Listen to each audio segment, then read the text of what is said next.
welcome my guest today, SecretSubject. Hi, thank you so much for having me. Hello, hello.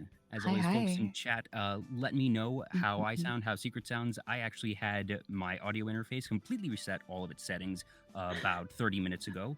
I think I have Mhm. my volume where it needs to be, but if it's not, let us know. Beats It's always the by way, Felly. isn't it, Oh, yeah, with of course. technology? Yeah, yeah. I'm just fortunate that I happened to open it a couple minutes prior. That I was telling you, you always have Mhm. to give these things a couple extra minutes of planning because the one time that you don't is the one time everything's going to blow up. And sure enough, these things happen with audio interfaces. That you Yeah. do ASMR a fair bit, so I'm sure you've Mhm. had situations like this where all of your settings are gone, and Yeah.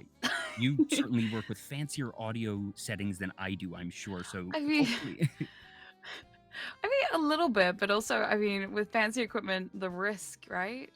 The risk is higher, so, Okay, I'm getting somebody in some the chat folks says saying you're a that little yeah. I'm a little soft. Okay, I'm usually too loud. Okay, so I've just bumped myself up a bit on my gain. So there should be, yeah, I'm seeing the difference on the meter as well. Mhm. Hopefully that works. Let me know if I end up being too loud. But I think I'm now a bit more in line with Secret. So, anyways, Secret, I'm assuming that most folks in chat right now know who you are, but for anyone who doesn't, or for anyone who's watching after the fact on YouTube, if you could introduce yourself. Yeah, absolutely. Hi, everybody. I do recognize a few names, so that's always cool. I'm Secret Subject. I am your dummy mummy Nyanpire queen from New Zealand. And Nyanpire being a vampire cat girl. Yeah, I'm a certified hypnotist. I am an ASMR VTuber, and sometimes I play games very badly. Yeah. Well, welcome on in. I'm very excited to have you. That I've seen you around now for goodness a while, really. Yeah. And I know you popped in a couple weeks ago. I think it was when I had Red Claw on. Yes. Yeah, Yes. that like you said, you do ASMR, you do hypnosis. That it's actually something you have a certification in, which we're going to get to later. But you also mentioned games, and you say that you do them badly. I would beg to differ. I know that you don't do games as often. That it's not necessarily your bread and butter as a Yeah. content creator or as a streamer on Twitch. But I know that gaming is still something that you do, and that actually you've been, if memory serves, seeking to make it more of your content. Yeah, I love gaming. I'm such a gaming nerd. And it's something I do a lot in my free time anyway. So the fact that I can come here on Twitch and play games occasionally and people watch is kind of fun. So, yeah. And, are there any games that you're currently looking forward to playing? Anything that you're hoping to get in the queue? Yeah. Oh gosh, what have I got? I have actually had an alert for a really long time on this brand new game called Hell Pie.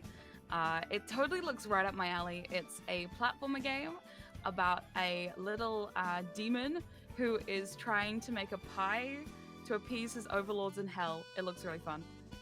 It's like I crazy somehow have not platforming. heard of this, Oh, but it sounds it's so good. delightful. Yeah, it's like creepy, but also really like funny. It's apparently got a lot of jokes in it, so I'm excited to give that one a go. And I've also been playing this other one on my Switch recently called Demon Turf. It's really hard. It's like really hard platforming, kind of Cuphead-esque a little bit, Mm. but like not really. It's a bit more platforming based than Cuphead, but similar vibes, similar difficulty level. But yeah, I love platformers. Platformers are my are my jam, if you couldn't tell. Yeah. Beats by Felly in chat is saying Secret is a platformer pro, by the way, so she's No. really good.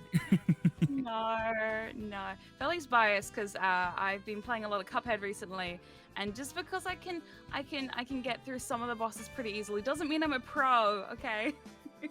I beg to differ. It's Cuphead. If you're able to, get through Cuphead really on any difficulty, that's at least, base level competency there of, all right, you know what you're doing. You're not a beginner, certainly, at that point. That Cuphead is a very unforgiving game. Oh, it's very. I've been playing it since like 2017. So you got to have the practice in, right? You got to get the hours in to get good at that one. And Cuphead is one that is just. I'm a game music nerd, so Yeah. soundtrack on that one, just jazz. I actually So sort of I selected actually a jazz backtrack for the episode today. Funny enough, nothing to do with Cuphead. I Oh, don't think there's any Cuphead on there, but I really enjoy that soundtrack, and it's just a fun game to play, fun game to watch too. yeah, yeah. There's a lot going on at all times, so I think that even if you're not a Cuphead fan when you start watching someone play Cuphead, by the end of it, it's pretty easy to convince people. Mm, Mm-mm. yeah, and it's just it's a very visually appealing game. Obviously, that I'm not sure if you're familiar with its production history, but it is a game that was delayed for 3-4 years, and even more recently having its DLC. That it's something that's been in the works I for years know. because everything in that game is hand drawn. That we're Yeah, talking, they didn't just take their style cues from Steamboat Willie and classic cartoons. They took their entire animation process. That yeah. it is one of the only games that I know of, certainly the only game I know of in the past 5-10 years, that has gone full hand drawn animation frame for frame. Yeah, I love too how the backgrounds for some of the levels are actually sets that they've built themselves, like little models. Hmm. I was telling chat the other day actually when we were playing it, I was like, so this one's a model and this one's a model, and they're like, whoa, really? I was Okay, like, so yeah, you know that's a more than me. real I set. can't identify Hmm. just offhand which are which, but I Yeah. know that there are videos that actually Hmm. go through the entire process. That it is something that they've documented, and rightfully so. Right. They should be very proud of what they've done. It's a Yeah. work of art, Yeah. quite frankly. Yeah. Yeah. Yeah. Uh, like you mentioned, you're really into platformers. I know that ones from N64 are pretty near and dear to your heart. Some Crash Bandicoot, Banjo Kazooie, Spyro, and the like. Yeah, yeah. I see. It's funny because when I was younger, I didn't have a Nintendo until, oh my God, I think my first Nintendo was like the Nintendo DS, right? So Mm. when all my friends were playing like the N64, I was super into PlayStation. That was like my jam. I had a PlayStation 1 from about the age of 5. So I was like gaming pretty hard even back then. Mm. And Oh, yeah, that's that's right. where Yeah, I because fell in love with. Spyro was Yeah. on PlayStation, not Mhm. N64. Same with Banjo was Crash Bandicoot. N64, but yeah, Yeah. Crash Yeah. was on PlayStation. That's right. Yep. Yeah, yeah, yeah. Yeah, and it's funny because I actually started playing like the sequels of those games before the first one. So I remember one of my first games was Spyro Gateway to Glimmer. I think people call it Ripto's Rage, but in New Zealand it was called Gateway to Glimmer. Oh, that I always find European version. localizations really interesting. That especially when Mhm. it's it's same language, it's still English. So Yeah, it yeah. makes me curious. That I'm a big business nerd. That I went to school actually for marketing primarily. So Yeah, yeah. whenever you have a shift like that, when it's same language, different title, it makes me wonder, all right, is there some market data that says, all right, this term is going to play better in that market? Or sometimes you have, certain terms that mean one thing in American English that can end up being entirely different or even offensive in terms of, New Yeah. Zealand, Australian, or, UK English. But Yeah, I our can't think rules of are stricter here anything. too.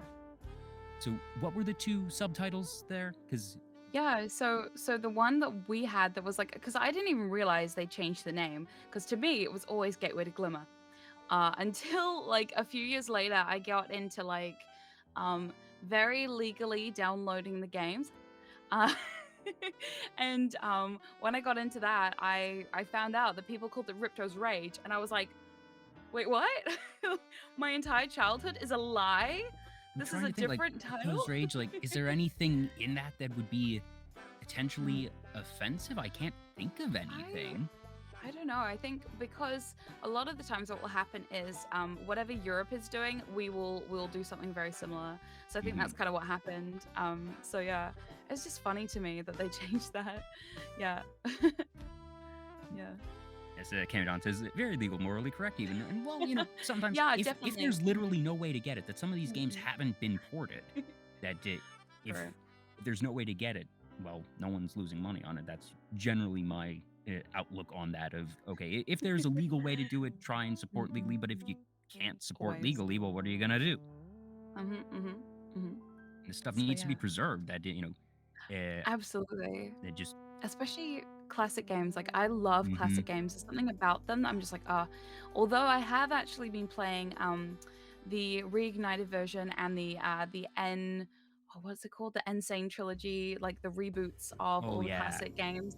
I think it's such a cool idea to take an old game, fix the mechanics that make it so infuriating to play, yeah. and then just kind of redo it a little bit, give it Yeah, a bit of a to bring it up polish. to Mhm. modern standards in terms Yeah, of yeah. either just design, not just visuals, but everything as simple as the UI, really. That those are the types of Yes. things that I really notice. And I actually know there was a good example of that very recently. I forget if it's pronounced Live a Live or Live Alive, but it is a Mm. game from 1994 that was only ever released on the SNES, if memory serves, which Mm. actually just this week got a remaster. And from what I've seen, folks that Wow. have a connection and nostalgia with that game have been giving it rave reviews. So it's not one that Mhm. I'm able to really speak too much, but I'm really happy that they're happy. Yeah, yeah. And it's funny because I found for me, because I started with the sequels of most of my favorite games, like I started with Crash 2, I started with Spyro 2. Yeah, For mostly it me, the doesn't re matter if it's the sequel, anyways. yeah, yeah, but for the remasters, it's given me an opportunity to go play those first games that I didn't Mm. have growing up because I just didn't have them. And if you didn't have them, it was really hard to find them after a certain period of time. So, yeah, it's been really cool just to be able to go back and go, whoa, this is what I missed out on. I didn't miss much, but okay, it's still fun anyway. It's novel to me, so that's all that matters, right? Yeah, yeah, and Yeah. the fact that it was out of order, that I'm sure there's a good number of people who were Mhm. on the opposite of, all right, they played the first one but never got around to the sequels or something, that they're still able to have that new experience. But Mhm. for you in particular, that I guess you're probably ending up going to what may have been even rougher at that point, because Yeah.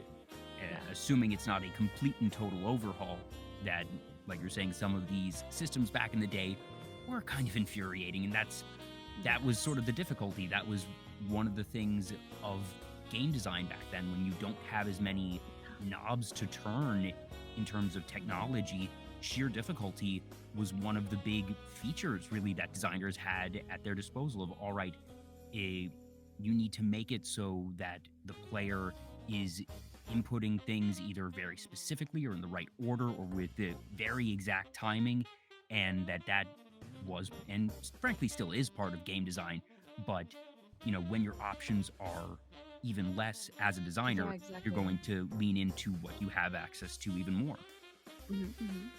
I think too, as well, like it's funny with all these classic games, right? Because one of the like most classic games that everybody told me about was Banjo Kazooie, right? I actually didn't ever play Banjo until, oh my god, like 2020, 2021.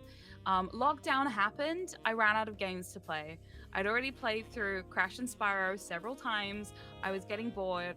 And I happened to go on the Xbox and found the Rare Replay. So what Rare did was they packaged all of their old games into one big bundle. And because I was a really big fan of Grab by the Ghoulies, I was like, I really want this game, but I have to buy all these other games with it. Oh Mm, well, let's go. So so I grabbed the bundle, and it happened to have Banjo and Banjo Tooie in it. Um, and the cool thing about that was when you play through Banjo, they have this horrible mechanic that is so hard and so taxing and so upsetting. When you die, you lose all your progress in the level.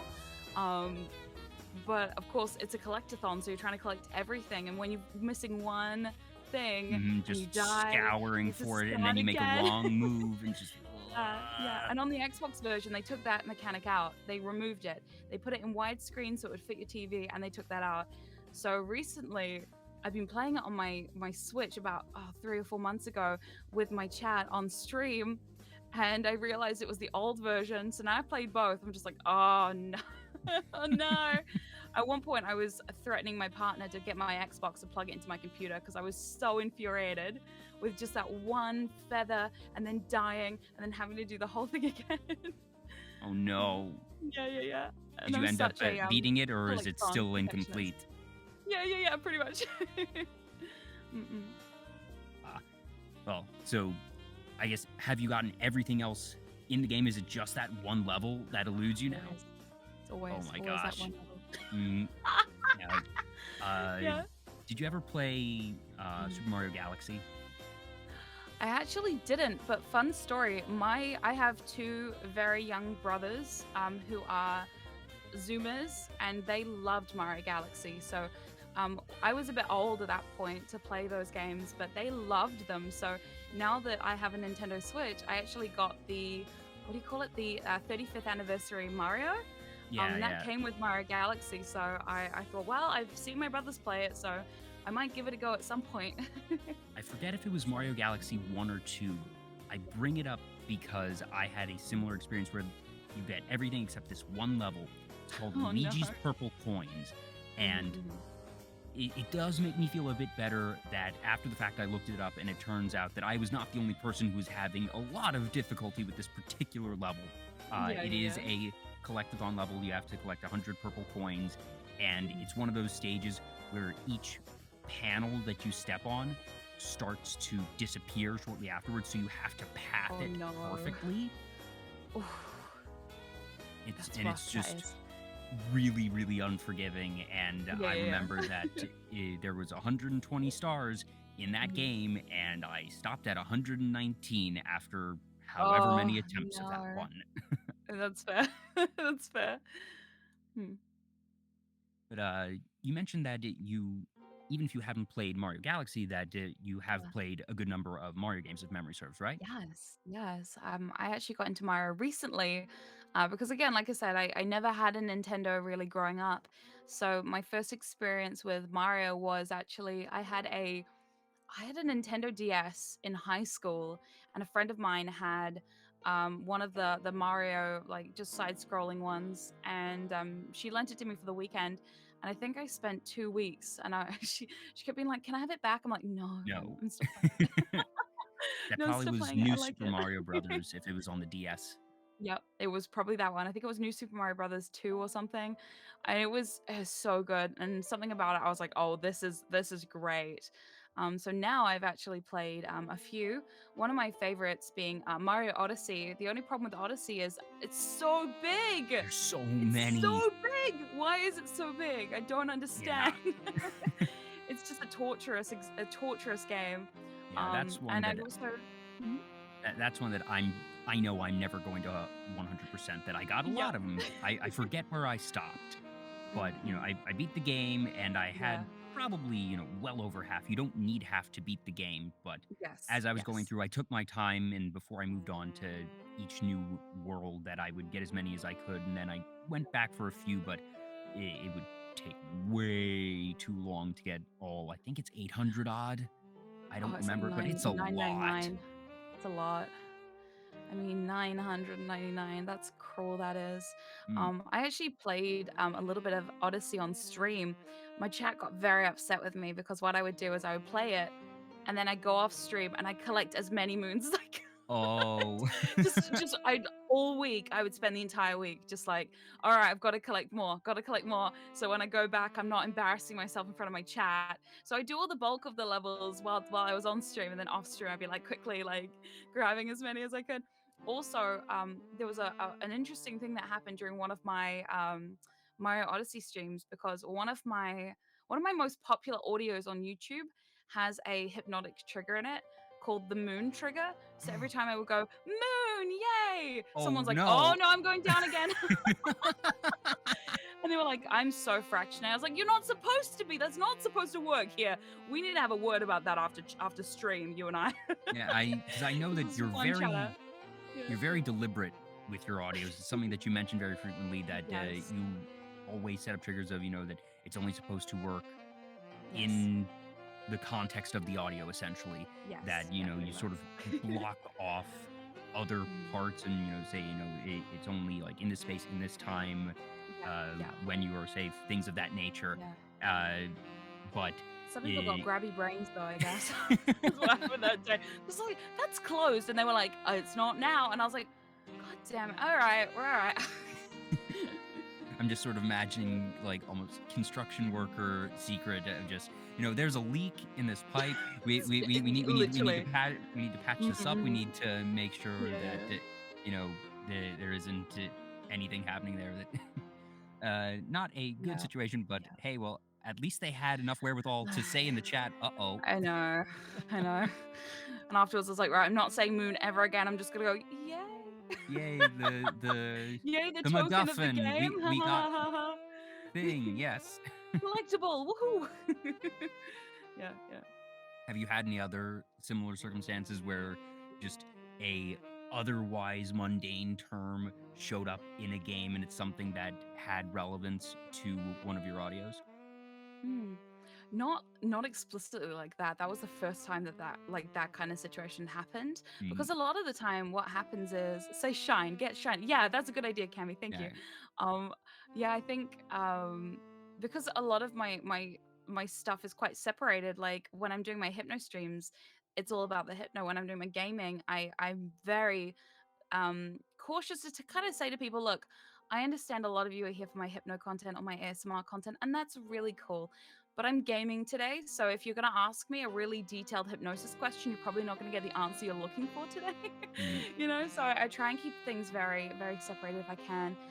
Just for not only the sake of like consent, but also for my own wherewithal. It's really hard to be in the middle of like, when I played Cuphead, people were like, so what's hypnosis like then? I'm in uh, the middle of a boss of fight. all I'm games like, to all ask right, that in, all right, I'll do a speed run version, but this is the one time you get this from me, okay, chat?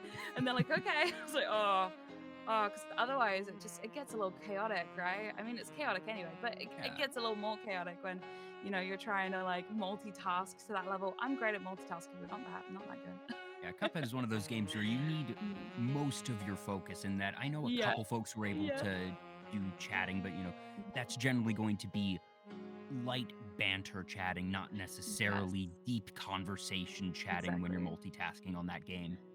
Yeah. I think my problem is like as a streamer, I'm so into chatting. Like chatting is a lot of what I do, right? Even with my ASMR, it's very chatty, it's very casual, conversational. So for me, when I game, it's so hard to be like ignoring everything. I've died many times because I just wanted to interact with the chat. Oh, don't You worry, know? you are not alone in that. I have had Yeah. many guests in the past, and it's not necessarily that they are talking about hypnosis content, but you know, the struggle of a streamer trying to chat and game at the same time is certainly a shared experience. Mm. I actually had a funny interaction with my nan the other day. So my family all know what I do. They know about my job. They're very supportive of my job too, which is really great. That's fantastic. So I I sent my nan a video of my old model. I got some updated rigging, and I was like, "Look, I can dance now." So I sent her this video of my model dancing, and she was like, "That's so cool." Little did I know, she went on my second channel and started watching a couple of my other videos, including video of me playing Crash Bandicoot, and it's like a 6-minute long highlight reel of my Crash Bandicoot stream. And she calls me and she goes, "Secret, I didn't know you could chat and game at the same time. It's kind of impressive, honestly." Oh, okay. Uh, there was any number of ways that story could have gone. As I soon know, as you said I know, my nan looked up my channel and watched a video, it was like, I know, uh-oh, this could go in a number of ways. And I guess of I all the know, I potential know. directions, okay, that's Very not so bad. wholesome. That was Yeah, a yeah, wholesome one. yeah. That was a good ending. Yeah, no, honestly, she's pretty funny like that. She also asked me how I managed to play the entire game in 6 minutes, and I had to explain to her that I'd edited the Oh, footage. I was like, aw. "Oh, it was 2 hours, Nan." She's like, "Oh, really?" I was like, "Yeah, this was a 2-hour stream I've edited into 6 minutes." And she's like, "Oh, I just thought you were really good at this game." I was like, Okay, I'm not that good." I guess the term that you use there, it's like it's a highlight reel that Yeah, eh, exactly.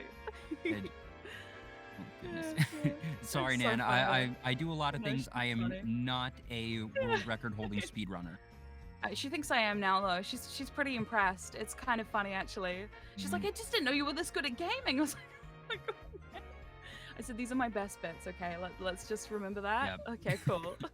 And all right, we can just roll with that one. That just smile and nod. Yes, I am in fact that good, Nan. Yeah, yeah, yeah, Yeah. yeah. Of all the lies to Yeah, tell, there you go. That's fine. yeah, yeah. It's funny too, because so I've got a lot of my family are into gaming. My two youngest brothers, massive gamers, and every time I go and see them, they're always like, "Secret, you're terrible at gaming." I was like, "Am I?" But to be fair, my youngest brother is a champion Fortnite player. That's his claim to fame. So he actually was invited to the first world tournament of Fortnite when they had it. It was like years ago now. Yeah, he was 14 at the time.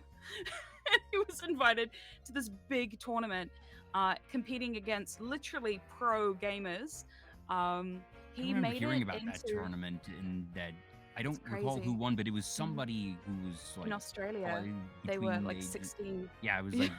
like 14 to 19, somewhere in that age range. That it was a Mhm. younger player who Yeah, yeah. won, I think, $2 million or something. That Oh, they no, had. it was more.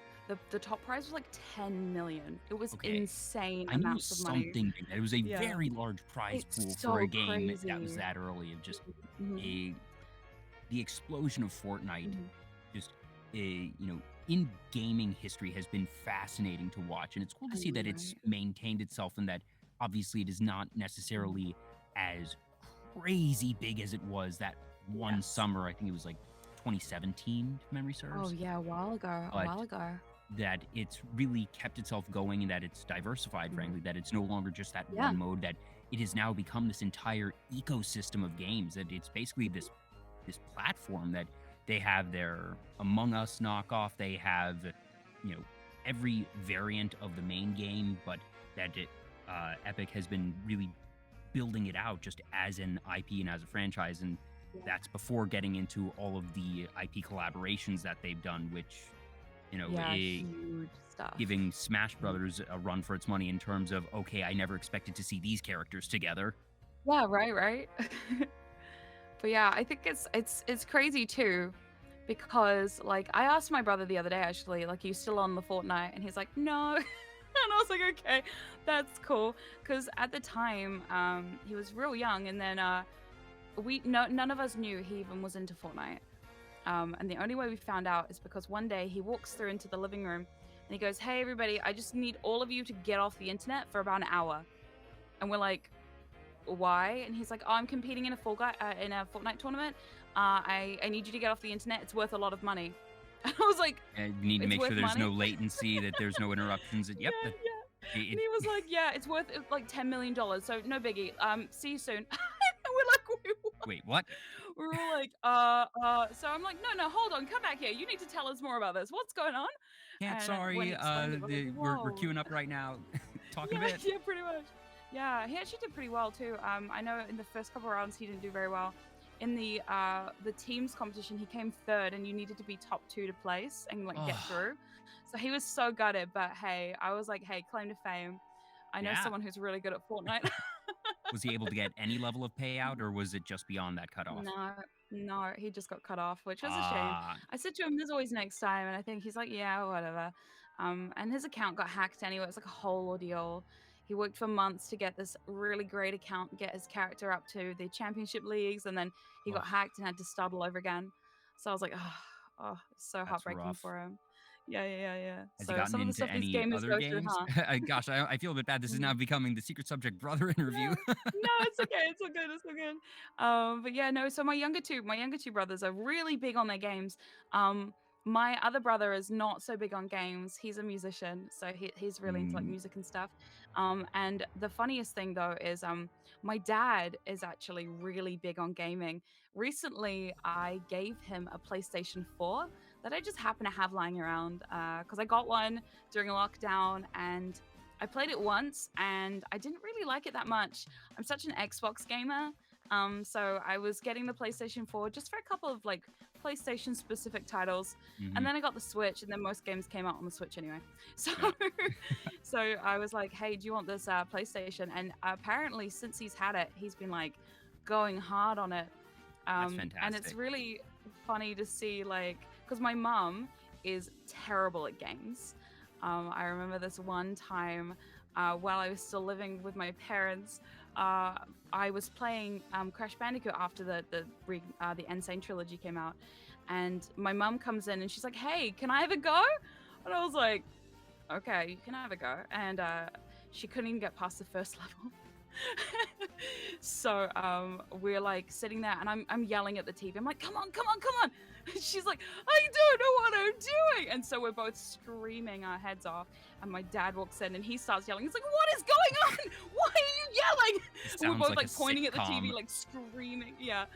So yeah, my family's very we're very loud, we're very crazy. Mm. And I'm on the It's other end great. of that neither of my Mm-mm. parents are gamers. Mm-mm. I know that my father had gotten an NES a Mm-mm. bit before I was born, played, the original Super Mario Brothers a little Yeah, bit, yeah.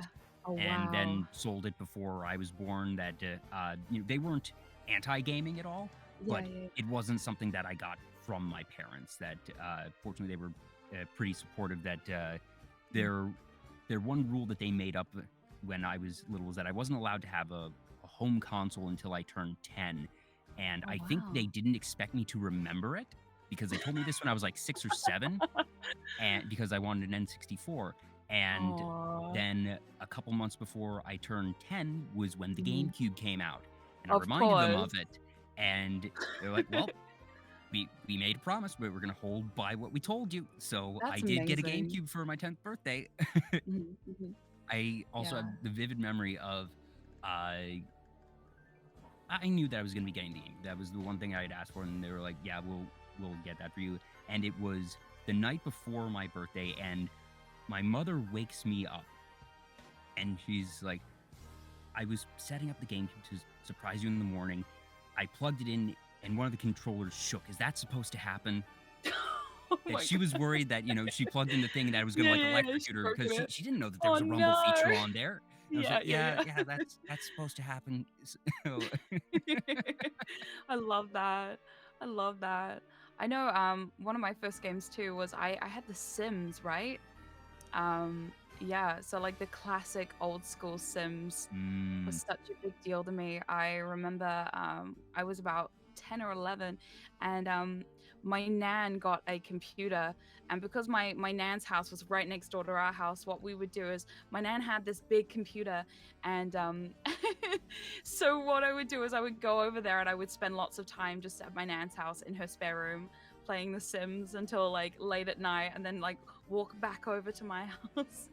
So yeah, yeah. She got pretty sick of me after a while. She's like, "Do you have to keep playing this game? It's so, it's what you spend hours on it." I was like, "Yo, it takes like 4 hours to load the level. Okay, you gotta take time, mm. right?" This was on like Windows XP or something, so I mean, it took so long to load, but yeah, it was so good, so good. Or Demo V in the chat says first game I Yeah. played was Space Invaders at Oh 3D. Oh, wow. okay. So now I even remember that. Whoa, fancy. The closest thing that I had to people who were really good at games in my family when I was growing up is that my uncle was really good at Space Invaders.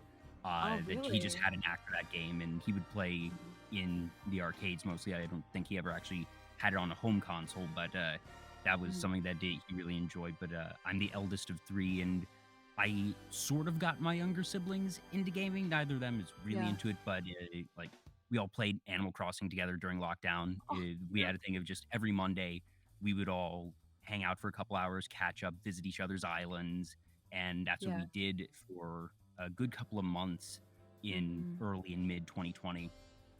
Yeah, yeah.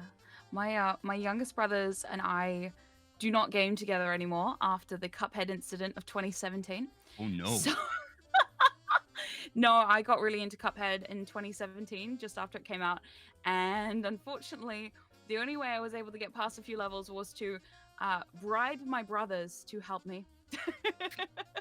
I was really bad at it, so I was trying. I was like, "This will be easier on two-player, I guarantee it, because I can save you and you can save me. Who's gonna do it?" So I bribed them. I bribed them with anything I could. I was like, "I'll pay you. I'll pay you if you come and help." And they're like, "Okay, cool, great." So yeah, after that, no. Although there was one time actually, the funniest thing happened. I used to be a little bit of an Overwatch fan. I used to like to play Overwatch a fair bit. I'm very bad at Overwatch and I'm very bad at first-person shooters. Oh, that's me. I'm Ho- awful at yeah, first person shooters. legit terrible. So I used to be a diva main because obviously you can just shoot anything, just shoot and hope you get through. So one day I was playing Overwatch, and all of a sudden I recognized a username in the game. Turns out it's my brother, and we ended up competing against each other. Oh my And gosh, then just random the, lobby. the only reason I found out was because he messaged me on my Xbox and was like, "Secret, is that you?" And I was like, "Yeah, what are you doing here. That's And incredible. he's like, how did you end up in my game? Stop cramping my style. And then he's like, okay, well, while you're here, do you want to queue up together? Should we do that? I was like, okay, Well, let's go. if by random happenstance we've Yeah. been matched, That's might as well run wild. with it. It was so crazy. He was like, what are you doing? Aren't you too old for this game? I was like, I very much am. I'm here though. Let's go. That's great. Yeah. I've never been any good at first-person shooters. That it was just it wasn't a genre I really played growing up, and I feel like there's such the learning curve is so steep, especially if you're going to do any type of online multiplayer, because for those who grew up with it, most people can go from one FPS game to another pretty easily. That there's going to be a couple differences in the mechanics, but by and large, the underlying skills are going to be consistent. But if you don't have those underlying skills, you are just going to get flattened. And I know, I could just play campaign mode and probably get myself into a viable level with that. But just, it's the type of thing that I enjoy so many other genres that I've never really had the drive, I suppose, to actually bother getting good at shooters. So it's just, to this day, the one big genre that, like, whatever, I don't really play it. I enjoy watching people that are good at it. Like, seeing someone who knows what they're doing at an FPS is like watching someone do surgery. I've also noticed recently, right, there's this whole thing about first-person games at the moment, and I actually have terrible vertigo. Like, I have really bad vertigo to the point where if I'm playing a first-person game for too long and the camera's really buggy, I will feel very sick for like even 2 or 3 days after I've played it. I had an experience recently actually where I was playing Forewarned with somebody, and we only played a couple games. We did it for like 2 hours on a stream, and it was fine. And I was like, I'm fine. And then after the stream, I literally like logged sort of off, delayed lay on the reaction. couch, and I was like, oh no. Yeah, it was really bad. I also had a really bad Minecraft stream actually, where I was playing solo Minecraft. Somebody told me to turn up the whatever it's called, the field of view, the FOV. And I messed around with it, and then about an hour, and I was like, oh no, I'm gonna have to leave everyone. And everyone in the chat's like, what's wrong? I was like, I don't feel very well. And they're like, oh no. So yeah, after that, I've been very careful to like do a lot of prep work before I do gaming, especially collabs with people. It's a shame really, because there's a lot of games like Power Washing. I can't play Power Washing. I can't play Raft. I can't play any of these like really big collaborative like co-op games because the camera just messes with my head. So it's been okay though finding other things I can do. There are some that do have pretty stable cameras. That right before we hopped on this stream, that you were in a giant Fall Guys collab. Yeah, and that's great. I mean, Fall Guys is really great, especially with the way they've angled the camera. It's not super buggy and super fast, so it's very good for me. I was also going to say there's a game I played recently with somebody. I have a friend, Nyanpire, and we played a game called Shift Happens, which is a really fun 2-player, very wholesome platformer where one of you is big and one of you is small, and you have to do a lot of puzzles together. And I like stuff like that I find very fulfilling.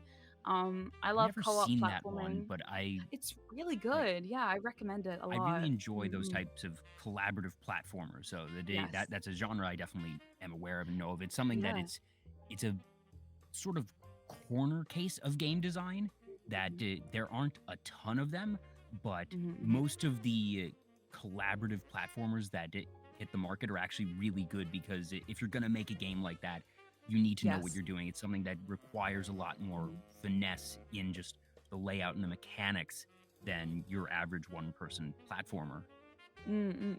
Yeah, and I think it's so cool to be able to like, because I have so many platforming skills now from all my years of platforming. It's nice to finally be able to have like a multiplayer game that I'm like, I can be good at this one. I'm like, queuing up for Apex and being killed in the first round, I think get a little bit of that with Fall Guys sometimes. I'm not the best at Fall Guys. I won my first crown the other day, so I was very proud of myself. Yeah, I saw that. Yeah, it was so good. I was dressed as a koala though, so now people think I'm Australian. I remember the tweet was saying that you were going to apologize to New Zealand, not the citizenry of New Zealand, but specifically the entity of New Zealand. Yes, just the embodiment of New Zealand. I have to say, sorry, I was dressed as a koala. I let the team down. when they have a kiwi skin, I will win again with a kiwi skin. That's a promise. I'm surprised they don't have one yet. I know they need it. We were I talking mean, about it the other kiwis day. are And round everyone's like, anyways. this Like, is just the actual offensive. fruit kiwi Yeah, is right? already mildly bean-shaped. Exactly. Like, they need to make that happen. We need some representation in the game, Fall Guys. You hear me? Seriously, for Representation for all New Zealand. the different outfits they have, they need to get on that. And it's not like it's licensed or anything. It's literally a fruit. You don't need to worry about getting legal on the phone or anything. That just, it's sort of the brown skin. What you could do is sort of have like a slice into it so you can then show the green and some of the seeds and stuff. I think that'd be really cute. Yeah, or even a sheep. I would take a sheep. I would just take a sheep costume. I would be okay with that. There probably is one already and I missed out. I need to find it. I need to track it down. Just anything that's not a koala. I missed a couple follows. Raspberry 72 and Drippy Sauce, thank you for the follows. And now, Secret, I need to admit some ignorance. I did not know that sheep are emblematic of New Zealand. A little bit, yeah. The joke is there's more sheep than people. Oh, okay. It's true. It's true. Especially down the South Island, more sheep than people. From what I've heard, I have no idea. Now, do you know, is the primary export for the sheep wool, or is it meat, or is it both? I think it's both, honestly. Yeah, we're very New Zealand is very much known for a few things. Obviously, kiwi fruit, big thing here. We're known for our meat production. We have some of the best in the world. We're also known for our dairy production. Our farming is some of the best anywhere.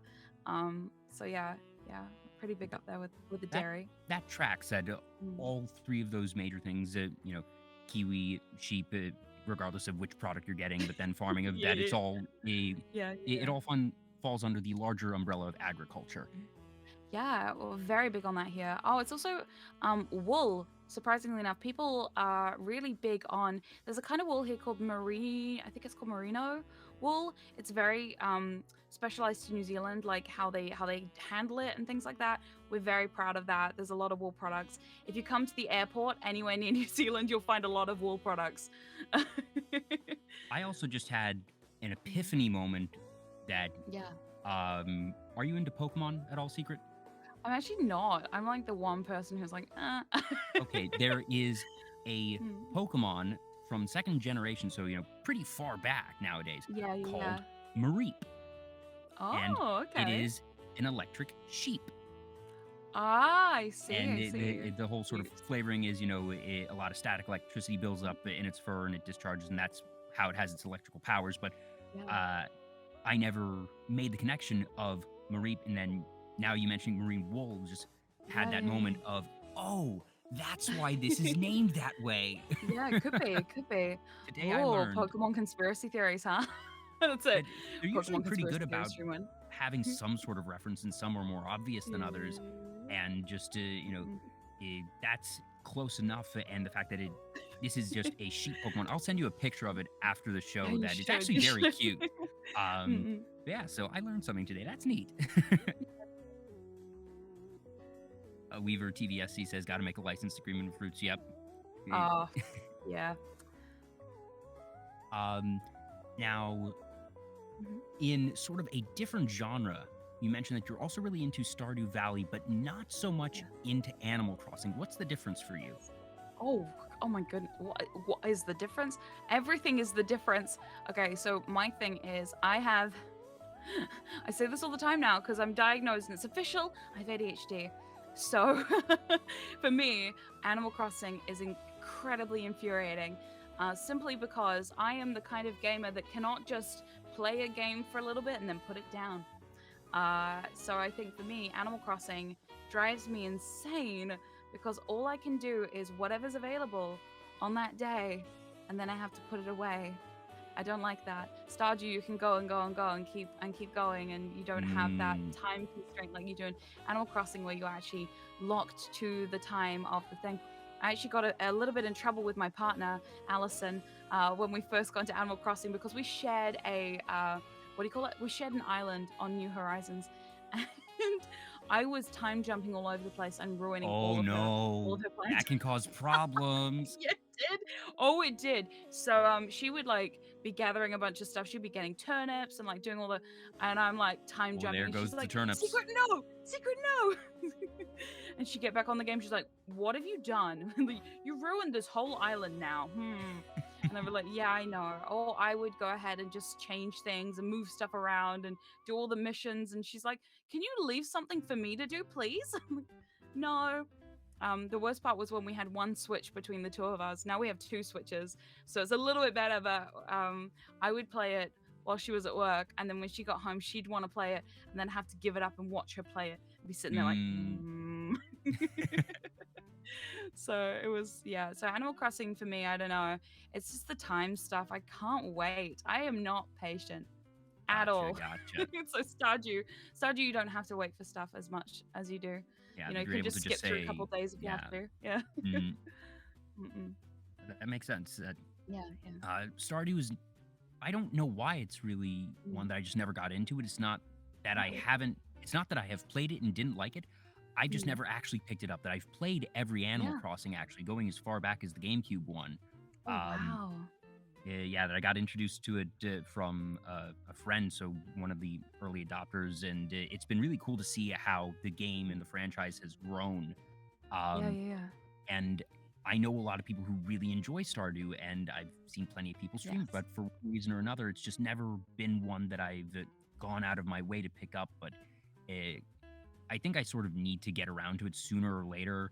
And I'll Mm. probably wait a little bit, and just the next time a new version is released, that I'll probably hop on the train at that point, because I know Yeah. the most recent one has been out for a while.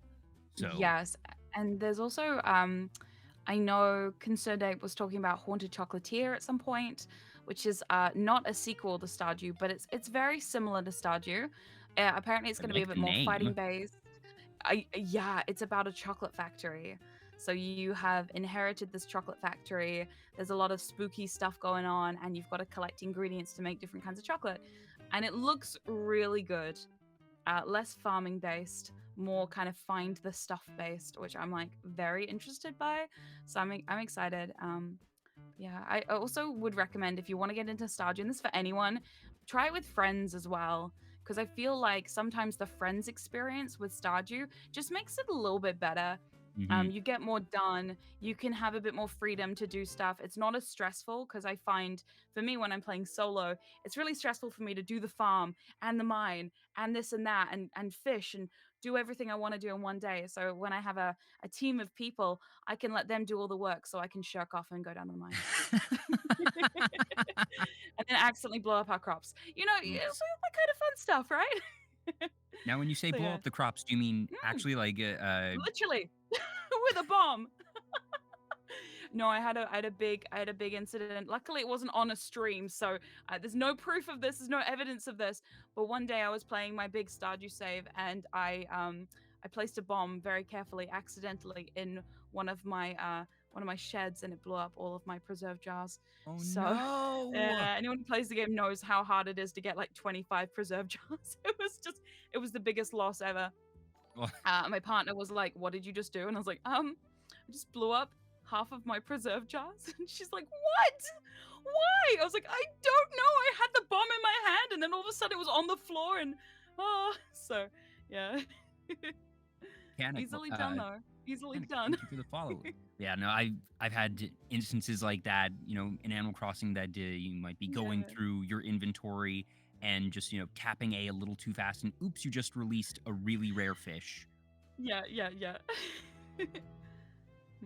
That they those types of games, though, do lend themselves to the best stories when things go wrong, Yeah. because it's the type of thing of just, you telling that story right then of, oops, I accidentally exploded half of my preserve jars. That's quite Yeah. a unique sentence that in Yeah. normal circumstances would never be said. And Mhm, mhm, mhm. but in that context, because of the game, that's the type of thing that if you know, you know, and at the Exactly. very least, it becomes something that you can laugh about after the fact. Exactly. Exactly. Now, moving on from games a bit, I Yeah. know that one thing you're really into is singing and performing, and I Yes. suppose that's not entirely surprising. That I feel like most folks who stream have at least they have to have some drive to perform. And Yes. for you in particular, when your, I suppose, background, for lack of a better term here, is in audio recordings, whether it be Yes. your hypnosis or ASMR, that that in and of itself is a performance as well. And Yeah. that a bit more recently, you've been getting a bit more into singing in terms of the content that you are putting out online. That Yes. one of the pieces that you did a couple weeks ago that really caught my eye, and this was actually before I had reached out to you. You Yeah. did a cover of Hellfire from Yeah. Hunchback of Yeah. Notre Dame, Love and that song. that it's. I feel like Hunchback as a whole has sort of fallen into a bit of obscurity and just being underrated. That Yes. it's the type of thing that if you know Hunchback, you know Hunchback, and most Yeah. people who know Hunchback hold it in very high regard. But Yeah. it's Yeah. it's not one of the princess properties. It's No. not one of the ones that I'm pretty sure there was like a direct to video sequel, because they did it for basically There was, everything yes. in the late 90s. Mhm. But it's not something that you see as a mainstay in the theme parks. It's not something that Yeah. was really heavily merchandised. But Yeah. musically, that movie Oh, just peak there Disney in yeah. terms of music. Yeah. Yeah. It's interesting too because so I actually got my love of performing from, I mean, from my family. My family, we're very performance based. My mom used to love to sing. When I was younger, before we moved to New Zealand, I used to have a lot of princess parties and have lots of friends over, and I was a very, very, very big Disney fan.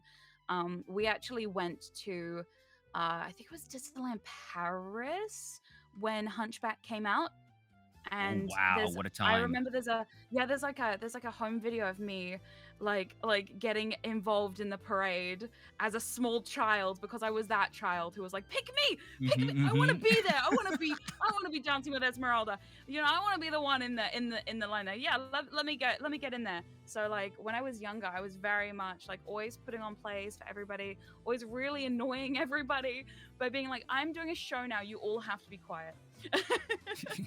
You know, and then when I got into high school, I was really shy. I kind of lost a bit of like my boisterousness, my you know, my thing that I had, you know, because as you're a teenager, it kind of gets like beat out of you. Thanks society, love that. So when I was in high school, I was very shy and quite reserved, and I had a couple of, you should join the choir. Don't you sing? And I was like, yeah, okay. So we joined choir. We didn't do very well. At the school I was at the time, there were two choirs. There was choir one and choir two. Choir one was like the god tier choir, the one that everybody wanted to be in, to be involved with. Then there was choir two, which was the hey, you tried and you're here.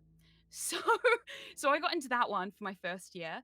And once I got in there, I kind of just started like being like, oh, I really like classical music. I really like classical singing, and this is really good for my technique, you know, to learn the basis of singing. So yeah, so it was like a lot of that going on. Then in my last year of high school, I managed to get into the first choir, which was a big deal for me. And from there, I started doing shows. I got a singing teacher. I started auditioning for the school production. I was in Greece. I was Rizzo in Greece, was my first ever role. And then from there, I went to the local community theater, started getting lead parts in musicals. And then I started directing shows and Oh started doing tech. wow. Yeah, I did a lot. My mom's a writer too, so she wrote the shows. I would direct the shows. We did that for like 5 or 6 years. And then on the side, I would also do plays, musicals. One summer, I was in 3 shows back to back. Holy cow. Yeah, I had one year where I did 5 shows back to back, but most of them were plays. So for me, a play was like, meh, whatever.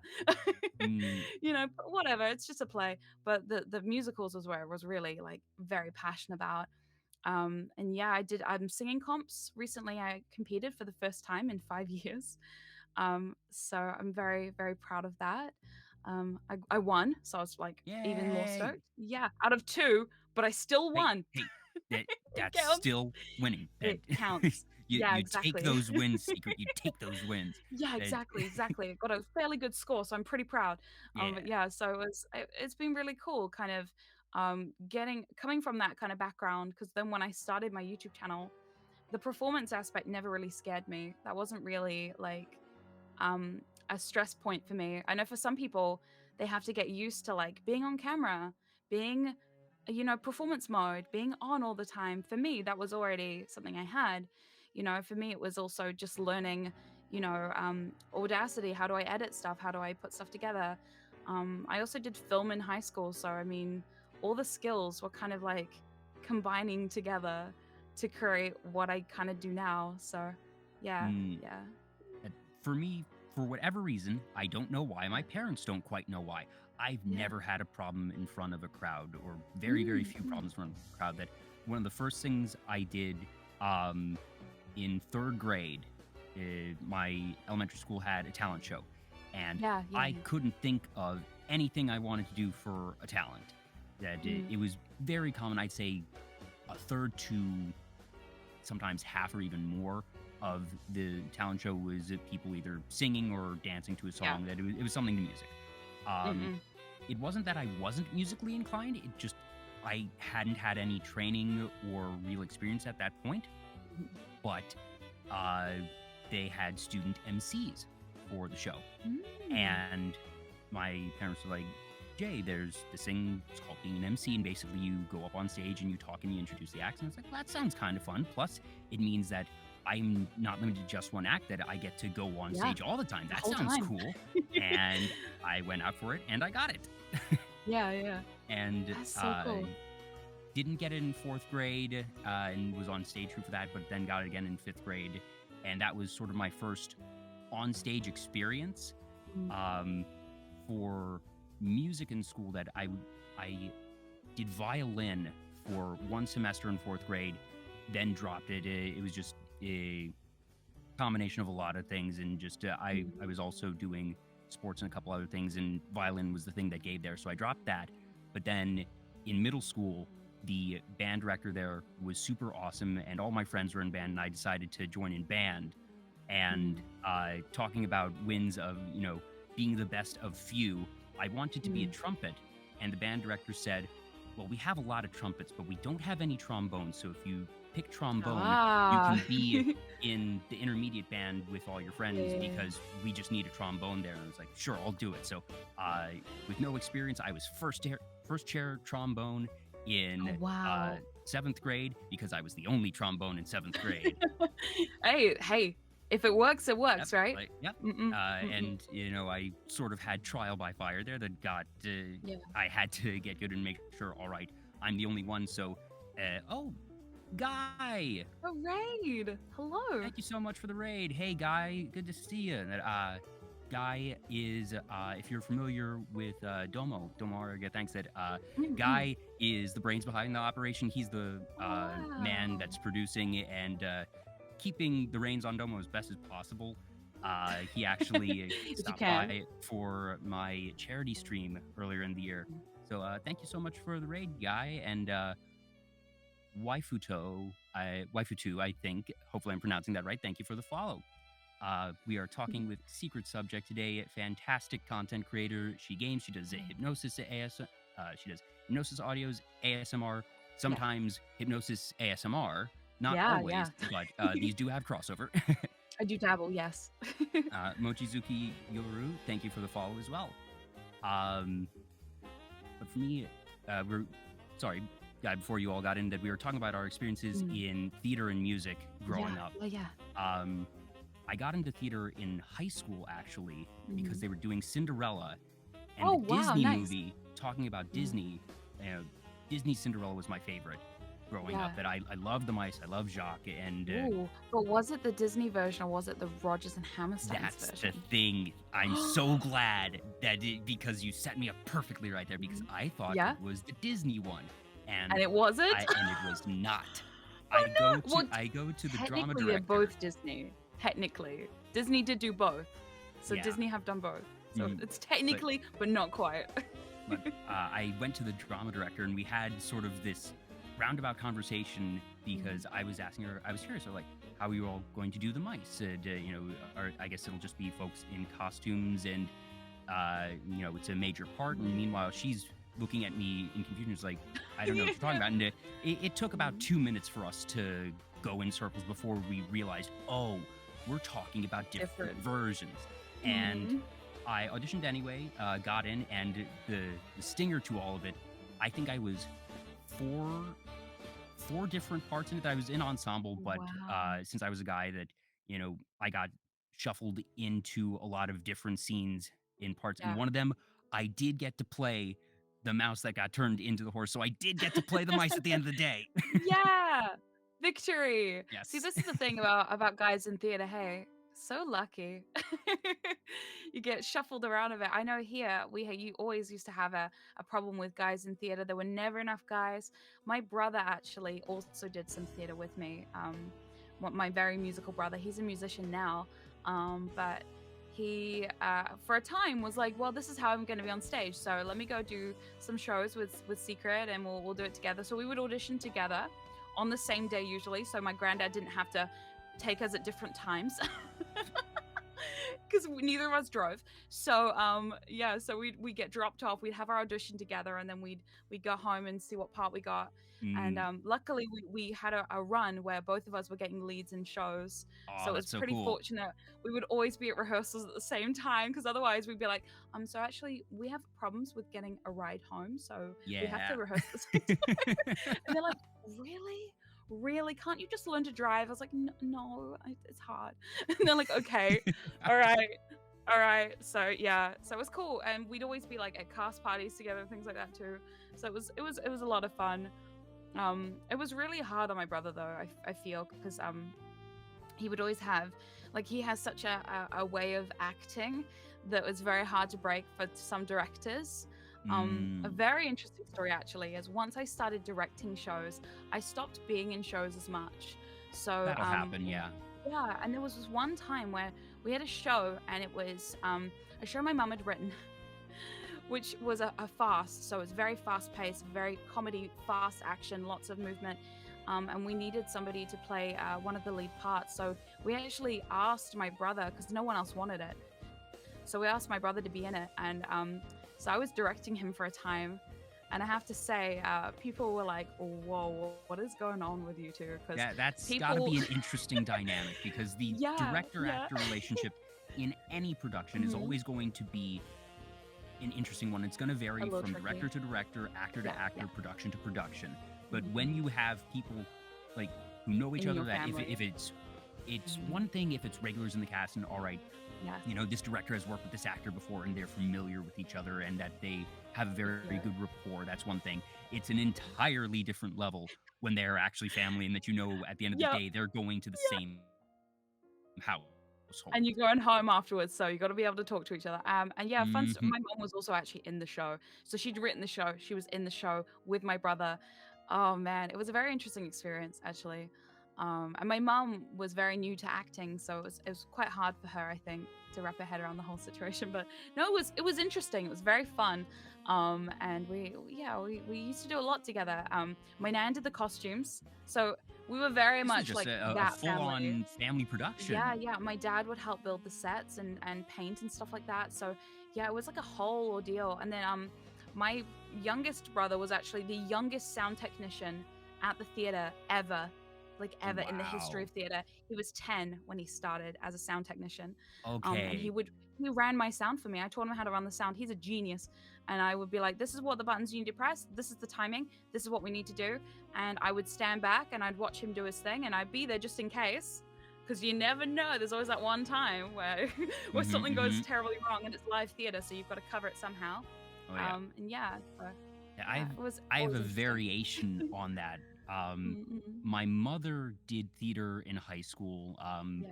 mostly just ensembles. She had some minor roles, uh, but nothing major. Meanwhile, I'm Mm-mm. pretty sure my father's tone deaf. That Oh, he okay. never played an instrument, never sang, never was in theater. Um, Meanwhile, I wound up getting into theater, and I had a lot of bit parts for the first one, but then I wound up Hmm. having some major roles. I was never the lead, but I was usually like I was one of the major minor characters in most shows. Yeah, Usually, yeah, that I fell into comedic relief a lot. yeah. I was Peter It is a Quince. good part to play though. Oh yeah, and it You was the only get a roles that lot I to do. liked, anyways. That Yeah, yeah, yeah. I would usually audition for the lead and being like, all right, sort of aim a bit high and then uh, get whatever you get. And in the Yeah, end, exactly. I feel like I got the roles that I wanted Mhm. most, that, or at least the ones that, even if I didn't know I wanted them at the time, that at the Yeah, end of the it works production, out in the I end. knew that the role that I got was the right one. So that was always a good Yes. feeling. I was Peter Quince in Midsummer Night's Dream, so the leader of the band of fools. Yeah. Um, have you seen Kiss Me Kate? I love Kiss Me Kate. It's one of I my was one of the favorites. gangsters. Oh, that's such a I got to and do that Brush song Up is Your so Shakespeare. good. I Yes, I got was to do gonna Brush Up Your say. Shakespeare. It was so fun. What a good. How did you remember all those lyrics? Oh wow. It was a Some fun of those one, songs are wordy. and the other gangster that I got to play opposite of was just one of the funniest guys at the school, just great personality, and I at that point was very short. Um, Mm. that I'm around like 5'10" now. That I ended up having growth spurt later on, but I was shorter than average at that point, and he was a big burly guy. So we also just Oh, had a visual, and like that's amazing. I was in this bright orange suit. He was in a lime green one. It was so fun. Yeah. The other one that sticks out, it's not a huge name show. You're familiar with Curtains by any chance? I do. I actually am familiar with Curtains. I've not seen it, but I've Ah, heard about it. I watched the what do you call them? The Jimmies. The Jimmies, and someone always sings something from Curtains for the Jimmy Awards. Um, mm, that basically I got to play a flamboyant British director in that one, wow. and it was just an absolute blast. And Yeah. basically that's the type of role that I wound up in. Yeah. Yeah. Meanwhile, my two younger siblings did get into theater. That they didn't really get into gaming as much, but they both got into theater. Middle sibling actually got into lights, of all Oh things, that wow. which I had no experience in, that Love they that. learned from other folks, but that wound up running lights by the time they graduated. Meanwhile, Mm. my youngest sibling uh, was in 8th grade when I was a senior, and when middle sibling was in Mm. 10th grade. Yeah. And no, wait, no, she was in 7th. So yeah, but bottom line is she wasn't at high school level yet. But Mm. because me and middle sibling were both in there, she wound up Yeah. Yeah. at the high school. So Mm. she sort of just got into the costume department, Oh, and that's she cool. fell in love with it. And she was the assistant head of the costume department as a freshman, took it over as Wow. sophomore, and now actually does costuming professionally. That That's amazing. she actually works in New York, and like Oh my she's god. not running anything, but she she has worked on, she now has 2 playbill credits in terms of like assistant Wow. costuming of that. One of the some shoes that she worked on were at the Tony Awards a couple Oh months my ago, god. That's and amazing. that I didn't end up going into theater professionally. Neither did the middle sibling, but Mm. she because she wound up getting into it really, really early and found that area that she loved. That's her claim to fame right now. So Hey, really that's cool a to great see. claim to fame. Yeah. Yeah, that's incredible. Wow. Yeah. Oh, see, we have a very tight-knit theater scene here. And New Zealand's actually very, very well known for their very strong local community theater. Just all over the country. It's really cool, actually, especially because a lot of people who get into community theater never really were interested in theater, Hmm. or they were a little bit, but like not that much, and then they get into it and they're like, "Wow, this is amazing!" And after your first show, you're like, "Oh yeah." We It's used to addictive. call it like the theater It's, bug. oh yeah. You've got it now. You It, can't let it it, go. it doesn't matter if it's It will New hold Zealand you. or the U.S. The theater bug is absolutely a Same. universal condition, Yeah. and for my siblings and I, most of what we did was in our high school. I did a bit of stuff with a local summer theater Yeah. for a few years, but it sounds like most of what you've done is community level, not school level. Yeah, Um, yeah. So it was so all like outside of school because I only got into theater in my last year of high school. So by the time I turned 17, I was nearly 18. End of my last year of high school, I got into a show. I just auditioned on a whim. I didn't even think I was gonna go, that's how and it then started. I ended up getting the lead part of the show. So, and it was like a locally written scary thing. There was like a scary maze into the show. It was Mm. really cool. I got to play a vampire. I was a lead part. I Ah, it had 4 comes full lines. circle. It was so funny because we did a lines rehearsal because some people were dropping their lines, and they're like, "All right, Secret, come along to the lines rehearsal." So I did, and the whole time I'm sat there, and the director's looking at me. He's like, "Secret, how many lines do you have?" And I was like, "I have 4, and 2 of them are the same." And he was like, "Aren't you a lead?" I was like, "Yeah." He's like, "Oh, okay." I don't know why we invited you here. Okay. It's like, Oh, thanks. that did just That's it cool. was one of those A scenes lot of where standing around. yeah, Yeah. so it wasn't a full show line rehearsal. It was a specific scene or set of scenes.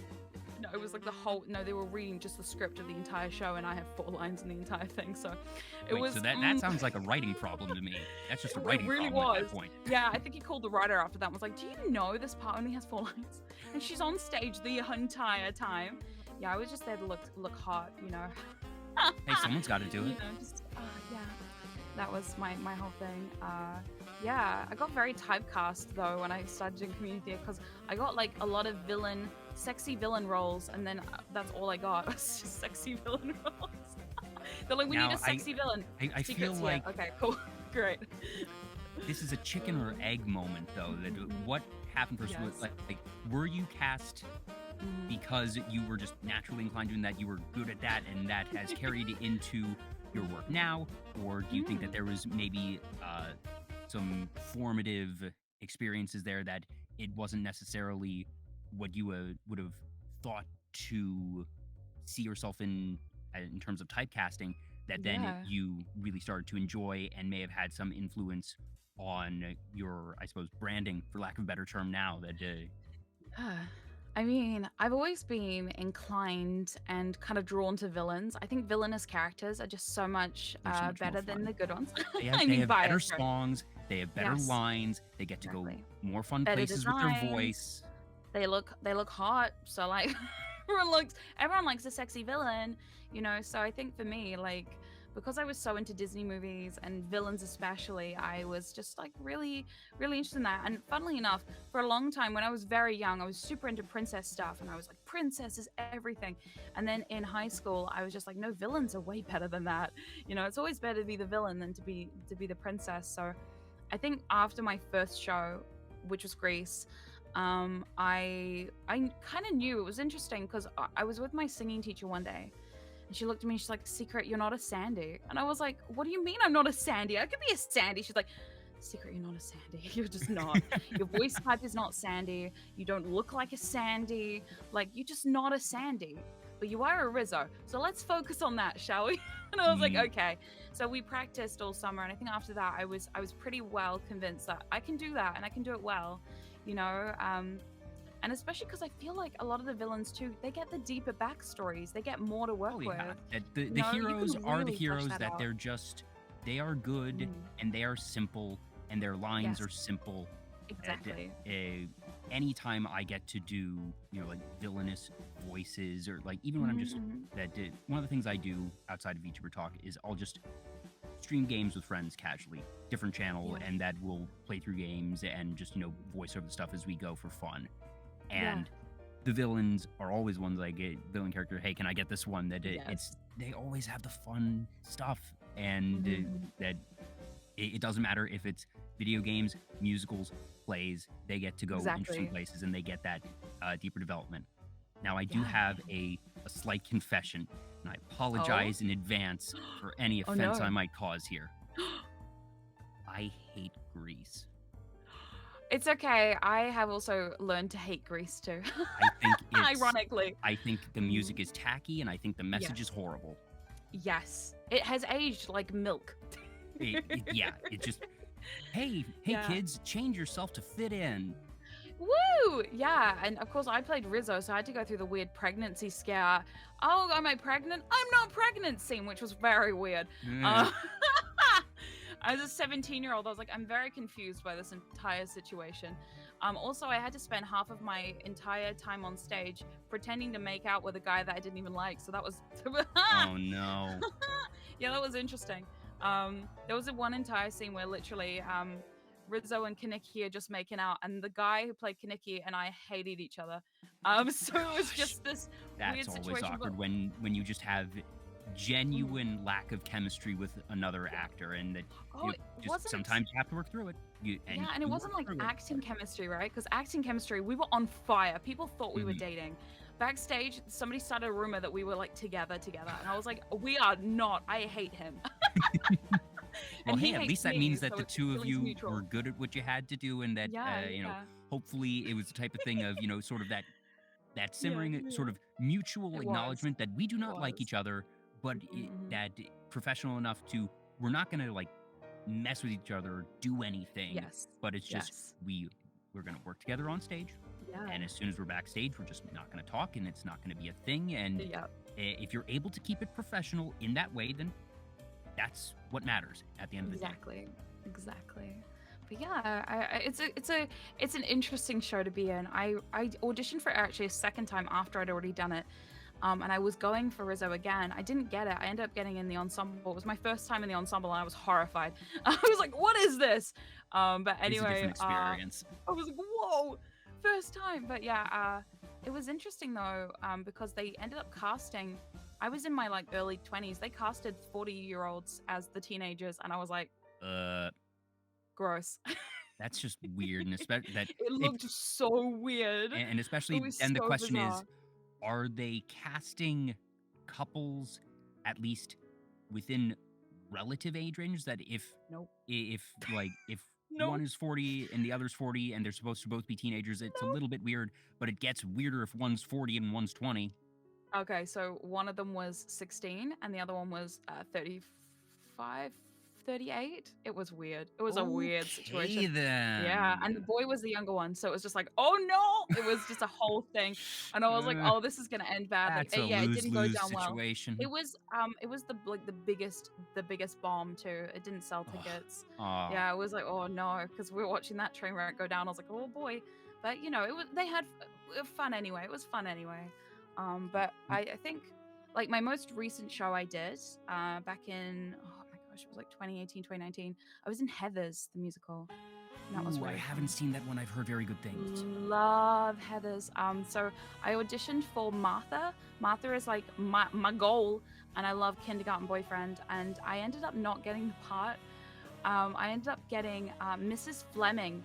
So here I was, mid-20s, playing a 45-year-old hippie, and I was like, this is not in my type at all to play the comic relief hippie teacher character in sandals. Dancing in sandals is not fun. Can I just put that? Yeah, I just put that out there?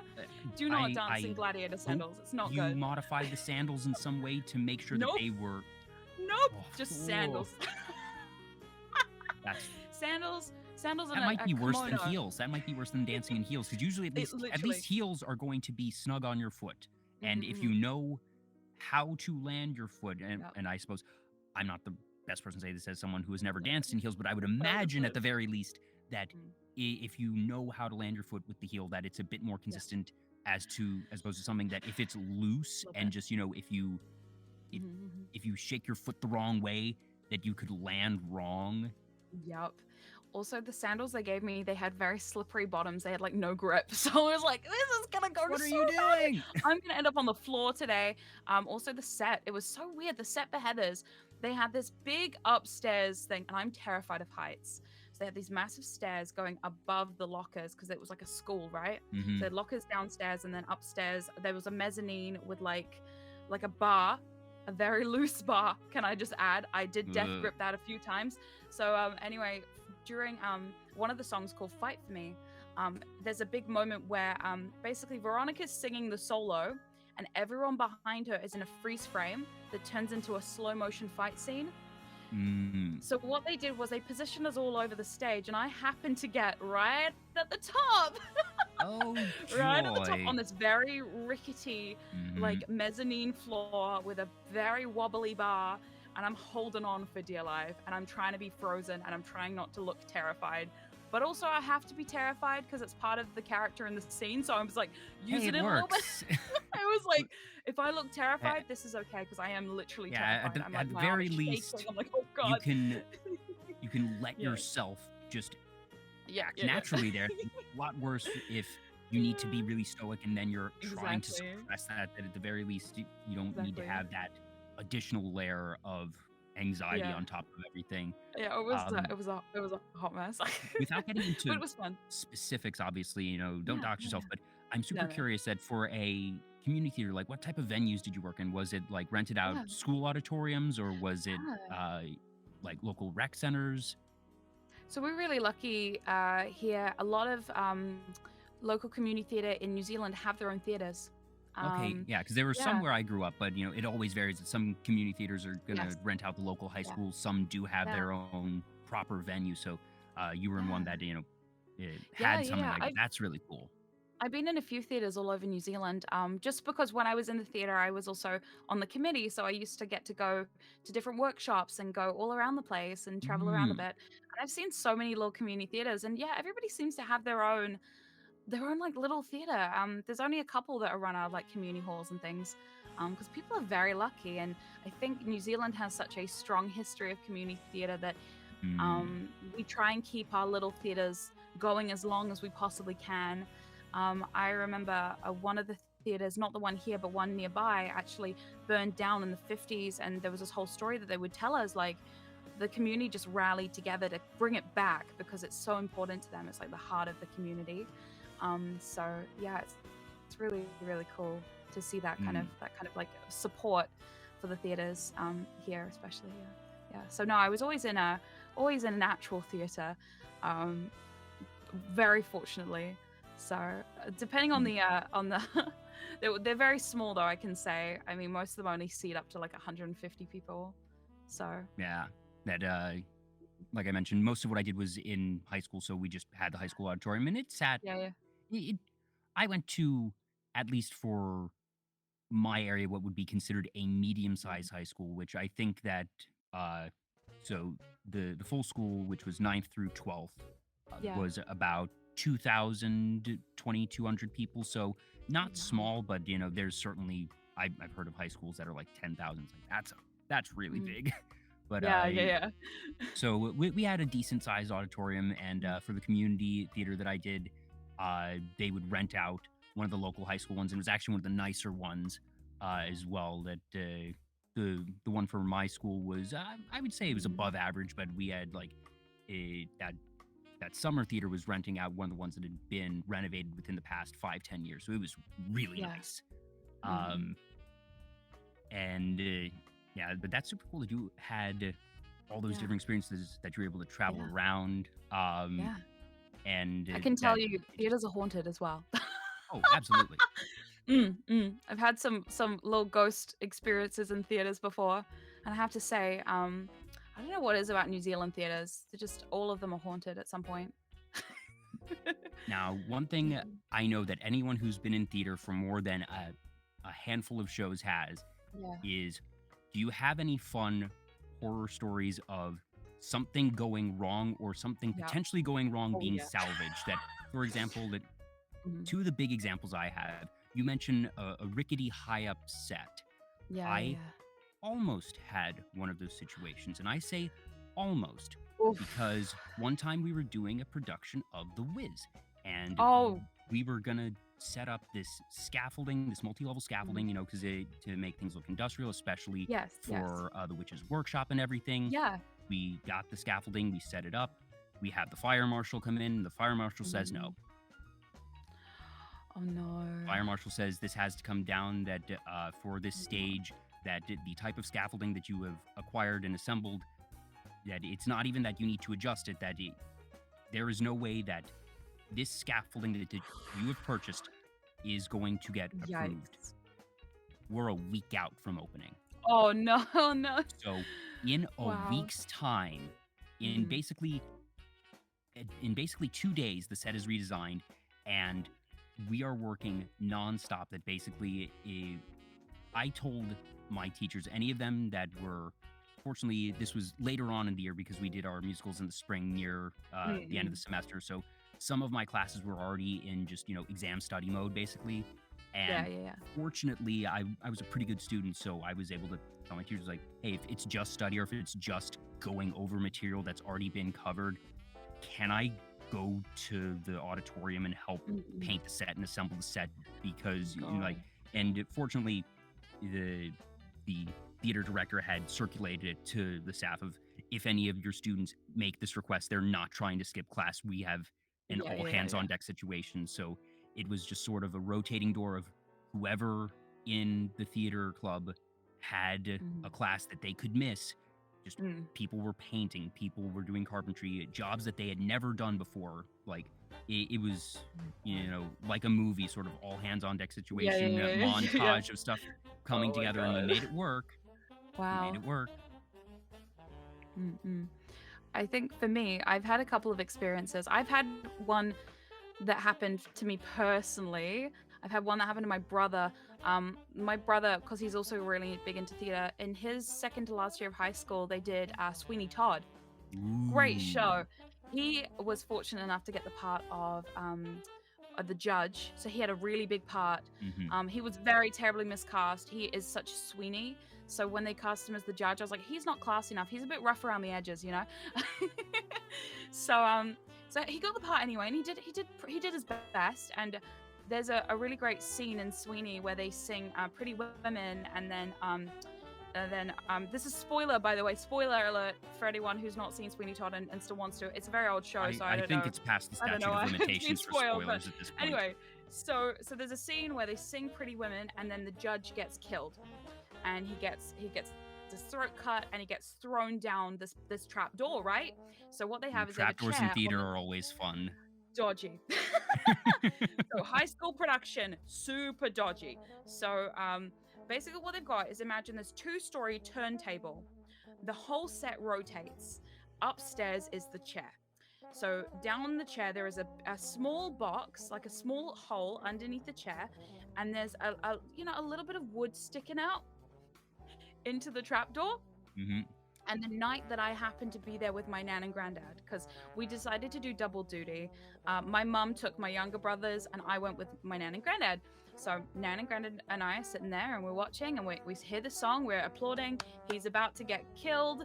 He goes down the trapdoor and his head flicks back and hits a piece of wood. So I literally grab my nan and I'm like, oh no! And she's like, did it hit? I was like, it hit. And we're freaking out the rest of the show. And we ran backstage after the show. And I'm like, are you okay? And he looks at me, he's like, yeah, I was a centimeter away from hitting my head on that beam. And I was like, oh my God, because I said, it looked like you hit it. He's like, yeah, I was really close. It's the way they threw him down the hole. He just happened to be like, what? And yeah, it was a hot mess. Oh, oof. Also, he had an allergic reaction to the fake blood. Oh no. So they covered his neck with fake blood. Your neck is very sensitive. So he had this massive allergic reaction. The next day at school, his neck was just red. So the whole show, they had to like cover it up with a jacket. Scarf just to or make sure something, they yeah. couldn't see it until the scene. And then they had to find some different fake blood. I think they ended up wrapping a bandage in fake blood and him just like pulling his shirt open to reveal, oh, it's fake blood. So yeah, it was like a whole thing. I had actually quite a serious incident that happened during a show I was directing. It didn't happen to me. I've been very lucky when it comes to shows. I've had a couple of near misses, but not like anything happen. I was directing a show one summer with a bunch of teenagers, and teenagers are wild, right? Oh yeah. So we were having a set painting day, and a couple of the boys decided it would be a really good idea to go down to the prop store and check what was in there. They found a sword. No. A metal sword, proper metal sword. It's blunt, so they thought, oh, no biggie. So You'll 5 get minutes concussed later, from those things. I hear clanking outside, and they're outside having a sword fight. And the next minute, I hear an ow. Yeah, one of them got stabbed in the leg. So he was wearing these thick jeans, and the jeans were ripped open, and he had a deep cut in his leg. Luckily, the hospital was only 5 minutes away, How so fortunate. I know. So we went to the hospital, and they came back very sheepishly with stitches and 3 boxes of chocolates to say sorry for Ooh, being smart such kids. dicks. I know, Smart they were like, kids. "Secret, we're really sorry. We didn't mean it." And I was like, "Uh-huh." So yeah, the tech guy was like, "I'm locking this away." Yeah, no, After that, actually, never again. Mm-mm. I was the props master in high Yeah, school, in my yeah. senior year that, yeah, I would help out in basically any department that was needed, but, my big project I organized our props department my senior year because it was a fucking I mess. I can imagine. I've seen some prop stores in my time. Oh yeah, I believe you. Eh, Mhm. yeah, so I'm familiar with, just people like to touch props. They're fun, and They I'll love admit it. that's part of why I wanted to get into Mhm. props. I was like, well, if I'm actually, doing the work, if I'm Yeah, in the yeah. department, then I get to handle all this cool stuff. That was the Mhm. appeal. So I went in through the legal means, so to speak. Yeah, yeah. But yeah, the day don't if you're in theater, like cardinal sin Do to not. touch the props if you are Yep, not specifically instructed to do so. exactly. We used to have signs. Yeah. Signs everywhere. Do not touch the props Mm-hmm. unless they're yours. Yep. Do not have them all labeled. We at one point, because I did a lot of work with teenagers in the theater, so we would have like specific names on the props or Oh yeah. near the props Absolutely. to be like, if this is not yours, do not touch. Because every summer, someone would always mess up the props. I also actually had a fun tech story. So I used to do tech. Because when they find a good tech person, they keep you. Oh yeah, they will Keep you sink their on. claws into you because if you find someone who's good Yeah. at really any departmental job, Exactly. you're gonna do what Exactly. you can to keep them. Yeah, especially because normally what they would do at the theater that I was at is they would just find literally anyone who didn't get in the show and be like, you can do tech if you Draft want them. to. Yep. Oh yeah, So that was we how it were went in high school as well. retraining people like every show, and it was ridiculous. So what happened, this one particular show, I did a show called Bullshot Crummond. I don't know if you know of it. It's a I play, do not. very funny. Okay, so it's a 5-person play. There's a main character. It's imagine like it's like an action adventure kind of style. Imagine like a James Bond if it was a parody, but like Ooh, set in the okay. 1920s. It's very funny. It's a really good play. I like However, comedies with mhm, small casts. That I yeah. was in Lend Me a Tenor, if you're familiar with that Oh yeah, one. yeah, I know that one. Yeah, yeah. I was the bellhop. Oh, That nice. was my sophomore year. So at that point, it's Mhm. an 8-person cast. I was thrilled to just get in. Yeah, yeah. That was such a fun show. Those types of Mhm. farces where it's a Yeah. lot of open and closed doors, not a ton of set movement. Yeah, this one had pretty much no set. So what the set was is it was just lighting, and they would wheel on like pieces of the set. Because at one point Hmm. they were on in a car that was on a ledge, and the car would like fall down the edge of the cliff. So they had this box. So it was this Yeah, box just on wheels with a okay. car at the top, and it like paper mache on the front to look a bit like a snowy mountain. And I would play like wind sound effects to make it sound like they were on a very high peak, and then Hmm. the car would have this pulley lever that the director would stand off stage and just pull the lever, and the car cutout would just like slowly go down the hill. It was so. Oh, and at one point they had to jump out of an airplane, so what they did was they had a toy plane on a stick, and they had a spotlight, and the toy Okay. plane Hey, would you come up. for stuff like that when you have It's great. those Yeah, scenes yeah. or moments that you just Mhm. obviously cannot make happen on Yes, stage, exactly. you improv, you make You go something with work, it. and Yep. usually the more complex it Mhm. is in theory, the simpler you want to make it in practice. That the idea of just a Yes. toy plane that we're not going to build a Amazing. full plane set for this. What is, I assume, a single moment in the show. You're gonna Literally, it was 10 seconds. you're not going to waste your time and Yeah. effort on it if it's not Mhm. proportional to the time it's going to be Exactly. used in the show. Exactly. But that's the kind of show it was. It was very fast paced. There was a lot of props. There was a lot of props going on. Hmm. So I was in the tech box. Now, at the particular theater that I used to do tech for, they had so the theater had kind of raised seats, but then above the raised seats was a box and a very small staircase. So you'd crawl up this staircase, you'd duck your head, because if you didn't duck your head as you walked up there, you were banging it on something. It was very tight. And then you'd Mm. get into this little box that was just above the seats. It was really comfortable and kind of nice up there, but the problem is it had a window It had a window all the way around, and the glass was kind of foggy, so you couldn't really see very well, especially when it was dark. And there was one microphone on the stage. Otherwise, because it's a play thing, right? It was a play theater, so they didn't have mics at all. You were expected just to be able to yell across, the audience and hope they can hear you. So we'd have one microphone on the stage, which would project the sound into the box so we could hear them. But it was real tight because there was a couple of scene changes where the lighting guy for that show, he was a little bit older than me. I'm saying he's like in his 60s or 70s. He's a little, he's well experienced at lights. The problem is he can't see very well. So he would be like, all right, Secret, I'm going to need you to take this one. So I'm on the soundboard. I'm stood there by the open window. I'm literally, my head is like nearly out the window because I'm like trying to focus on what's going on. So this one scene change, what happens is the lights go down. There's 3 tables on the stage and a bunch of props on the floor. What needs to happen is in 10 seconds, the plane on the stick comes out into the spotlight. Mm-hmm. It comes down out of the spotlight, and 10 seconds later, lights are up. It's a clear stage. Nothing there. One night, what happened was, I give the cue. The lights go down. The plane comes out. Plane's going. Plane sound effects going. I'm like trying to focus on what I'm doing. All of a sudden, the guy looks at me and goes, now? And I'm like, no, wait. And he goes, now? And he throws the lights up. There's like 3 backstage crew members on the stage, handfuls of props running around. Cognac. You just see like the faces like, oh, and they run. Oh. So bad. And the worst part was the stage manager was outside having a smoke at the time. So we couldn't even be like, so we were on the comms because for people who don't know, the theater, when you're a tech person, they're not there, so they didn't see it happen. Exactly, but also like, so you have these comms, right? Which imagine they're like big, like they're kind of like radio headsets with like big microphones off them, so you can talk to each other backstage. Mm-hmm. They're like walkie-talkies, but on crap. Yeah. And I'm on the comms like, are you there? Where are they? And then you just hear a backstage crew and be like, he's having a smoke break. He's not here. We don't.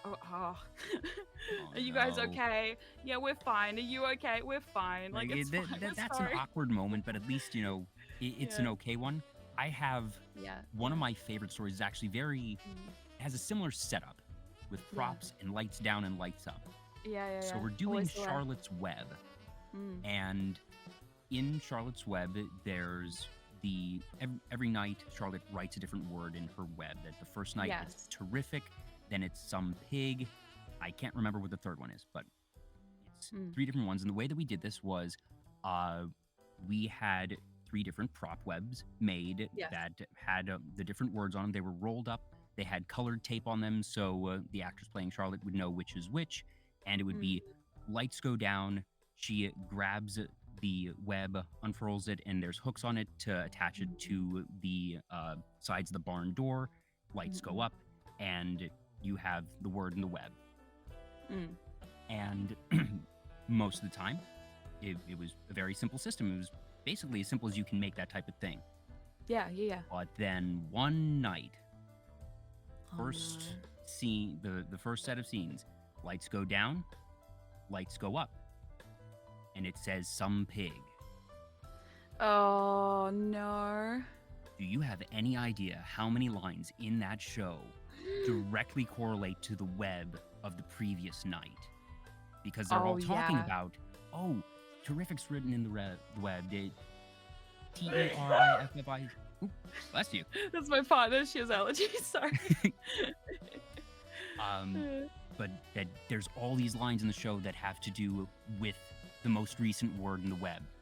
And fortunately, oh dear. It's the webbing. Take some, there you go. It's all the dust in the barn. Yeah, exactly. But fortunately, there's nothing in terms of like plot actions related, because these are generic words. Terrific, some pig. There's not a lot action-wise, but it's a lot of dialogue. So word goes out backstage, wrong web is up. Everybody, it's some pig, some pig, some pig, some pig. And by God, we nailed it.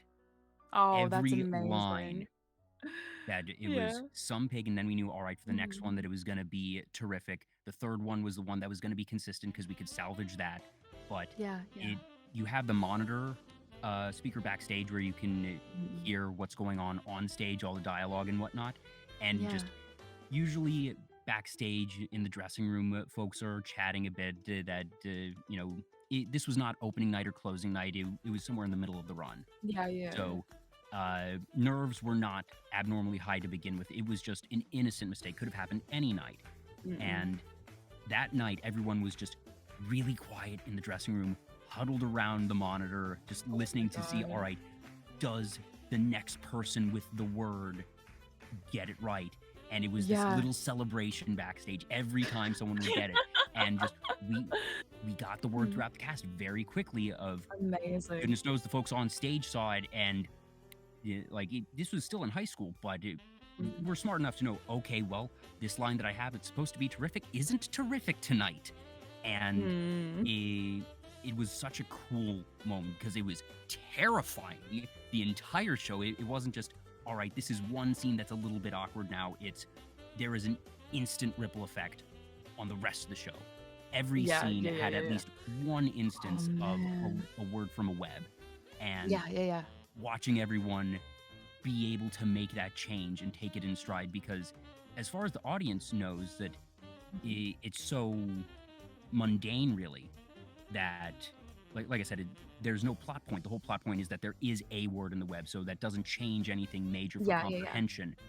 But we know, and Yeah, the yeah. audience will know if they see the word terrific up there and Mhm. somebody says some pig or vice versa. Yeah, So yeah, yeah. it was just that internal challenge, and the fact that we actually got it was just we celebrated extra hard at the cast party that night. I bet, I bet. That's so cool.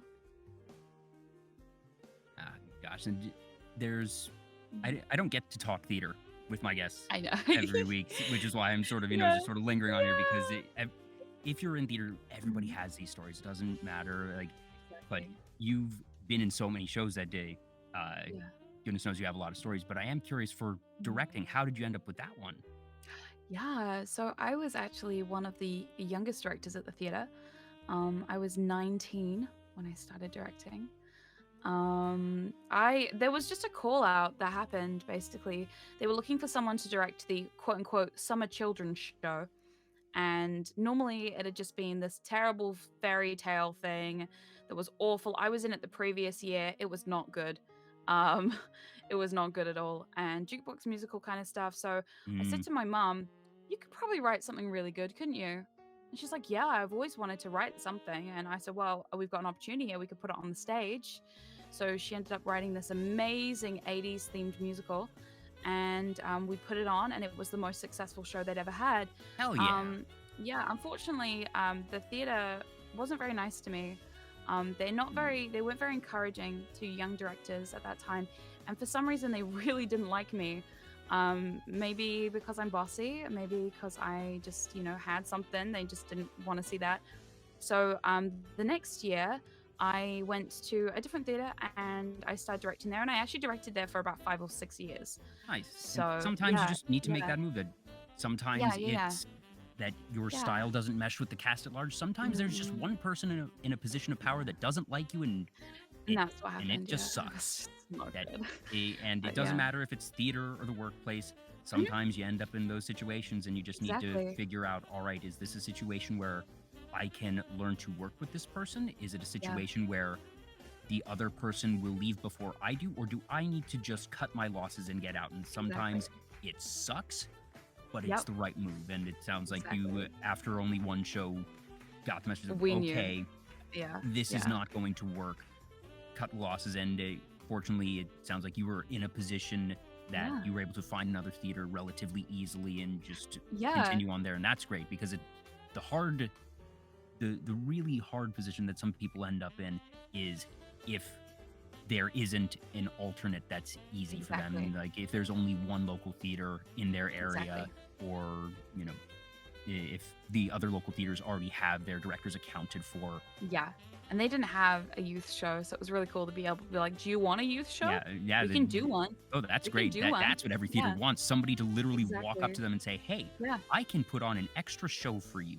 Would you In like to summer, have?" when no one wants to do it in summer. Everyone Mm, hates January because New Zealand is so hot, so no one wants to be cooped up in a theater all summer. but I did. And I just hate the sun. would It you was like great. an extra run of ticket Mhm. sales just sort of Yeah, yeah, dropped into your exactly. lap? Yes, Yeah. please. Yeah, so I mean, and we did some really great stuff, really, really great stuff. Mostly original work that my mum wrote. And then we ended up at one point doing 2 shows a year. We do one smaller show in the bar area actually. So we would set up a stage inside the bar with like 50 seats. It was really intimate. You could basically see everybody in the audience, and you Mm, were pretty much within touching distance of the audience. It was close, so it was very uh, intimidating for some of the actors because you're never that close, right? yeah. But yeah, And it was how it did the was cool. sound It was system cool. work? Because when you have those types of Mm-hmm. venues where it's very small and intimate, that Yep. a was that one that had been built for the purposes of Yeah. performance and that they had a good sound system built in, I would hope. Yeah, so what we actually did was the sound guy would just bring one of the fold back speakers from backstage and put it on the stage, just near the stage. So it Yeah. was it was Well, really and if loud. it's a small enough theater that Yeah. sometimes it's all you Yeah. need, and it's not Yeah. necessarily the cleanest audio, but people are going to hear it. Oh, it was actually great. I mean, we were talking one big professional speaker, and it was fine. Plus, we didn't use microphones because you didn't need it. Yeah, You just didn't at need that it in that distance. kind of close space. Yeah, and the lighting rigs were all on. He had these big stands actually that were really dangerous because if it fell down, it would have killed someone. But but it was like these massive stands that could hold about 4 or 5 lights on them. And we'd have one on either side of the room, and they would just be projecting the light onto the stage. And we just used the lighting from the actual bar itself. They had a little alcove where the stage was, and they had its own lights. So we just had those little lights plus the stage lights from obviously in the big theater. So it was really interesting. And then they would set up the sound desk on the bar. So there would be like the bar next door, and there was like the tea and coffee bar, and we would set up there. So tea and coffee would be served in a different room. It was a whole experience, but it was very fun. It was really interesting and fun to play with when you have 8 people on a stage that does not fit 8 people. Yeah, you got Yeah, to and get you're trying to play a creative bit with of your blocking Tetris with the there. actors. You're like, all right, let's get creative with the blocking, shall we, everybody? Now, two-part Yeah. question: What Mm. is your favorite role that you have ever done? So just that you personally, be it the lines, the songs, just Yeah, yeah, the personality of it, your favorite individual role to play for yourself, yeah. and what do you think is the best top to bottom production you've been in of just that, even if it's not necessarily the one that has your favorite role, that you think that you still had a Yeah. very strong one, but then also everyone around you, the tech, that it was just the top to bottom best show that you've been in. Yeah, I would say probably my favorite role.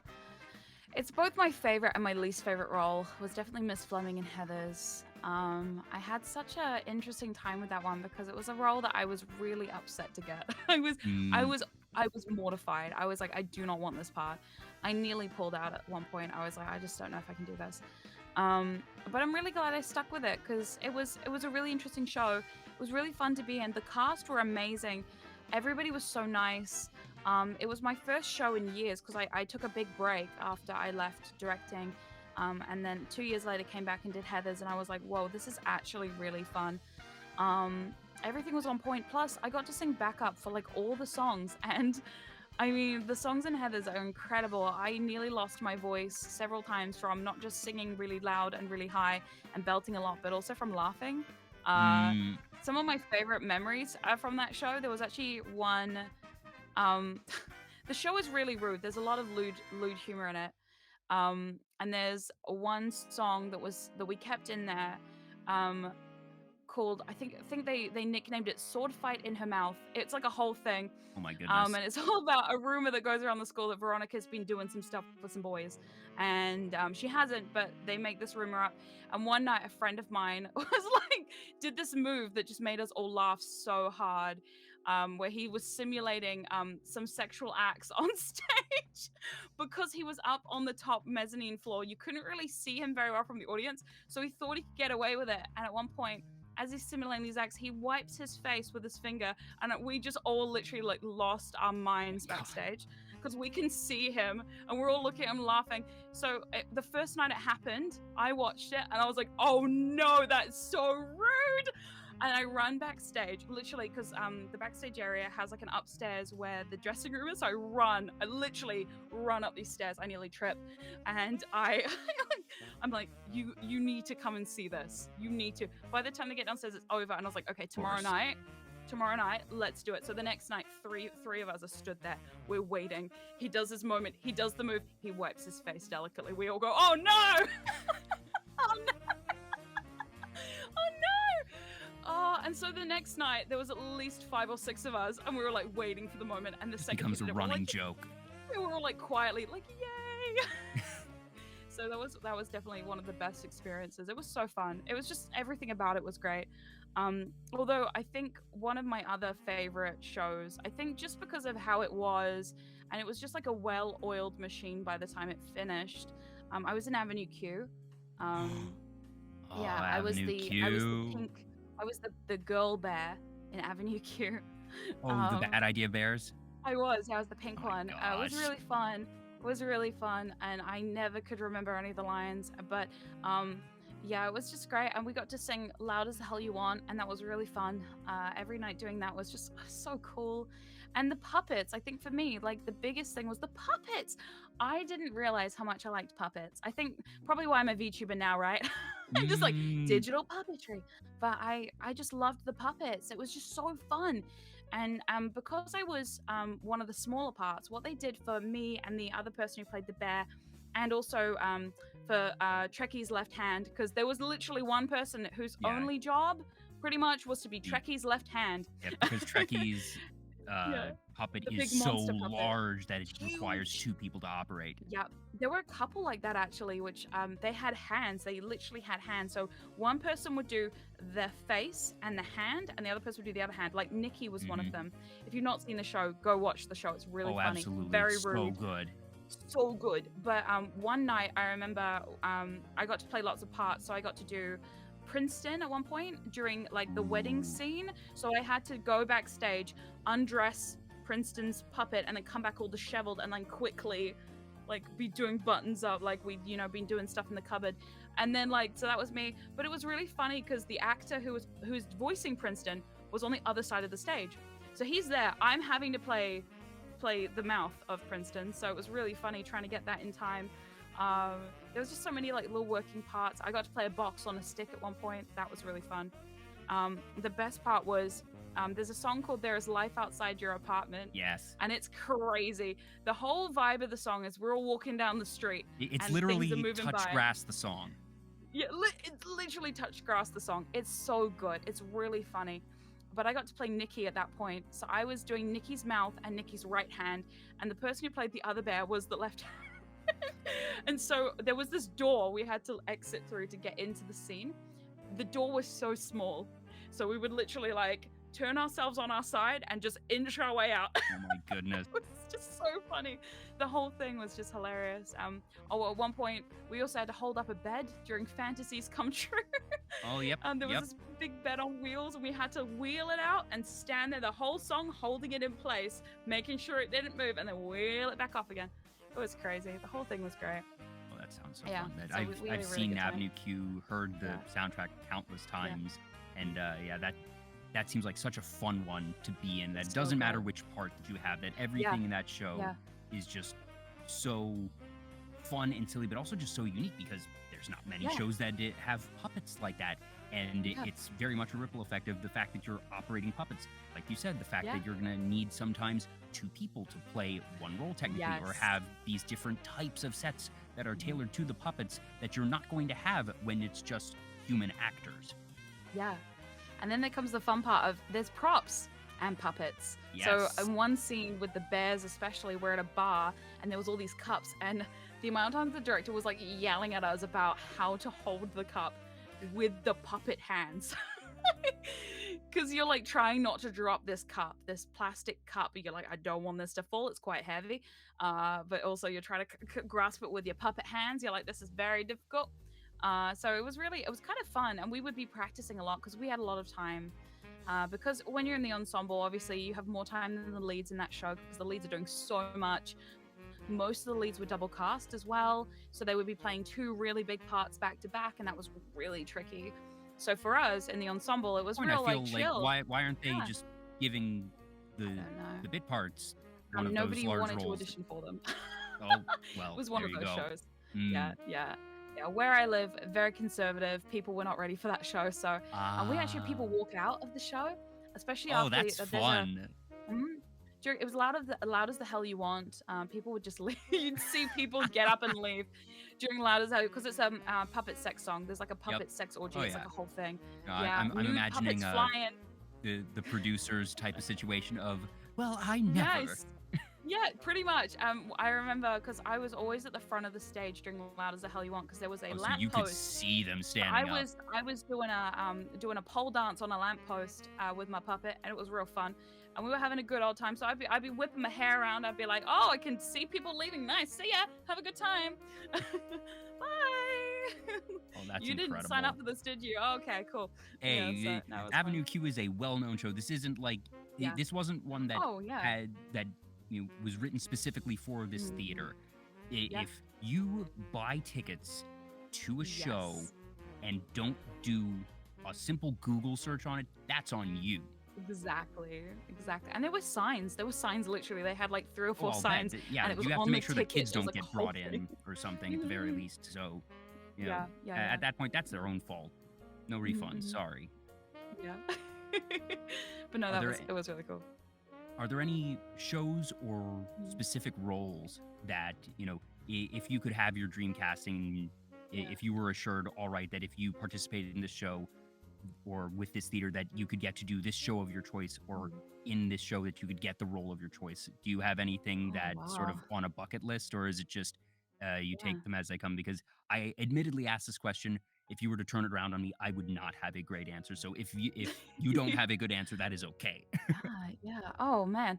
I mean, the thing with I love community theater too is you just kind of do what comes up. But I mean, I think we all have like a role that we're like, oh, if that came up, I'm in there. I'm in there. I want to do that. I'm just trying to think. There's so many. That's the problem. There's just so many. And I think for me now, especially because I don't do a lot of theater these days because Well, you're doing casting. gestures broadly at all of this. Well, yeah. So I mean, the thing with community theater, especially, it can be really clicky, and I am a little bit socially inept, just a little bit. So sometimes it can be really hard, to audition for shows, especially because it's really hard being told no when you work so hard and you push yourself so hard and you do that.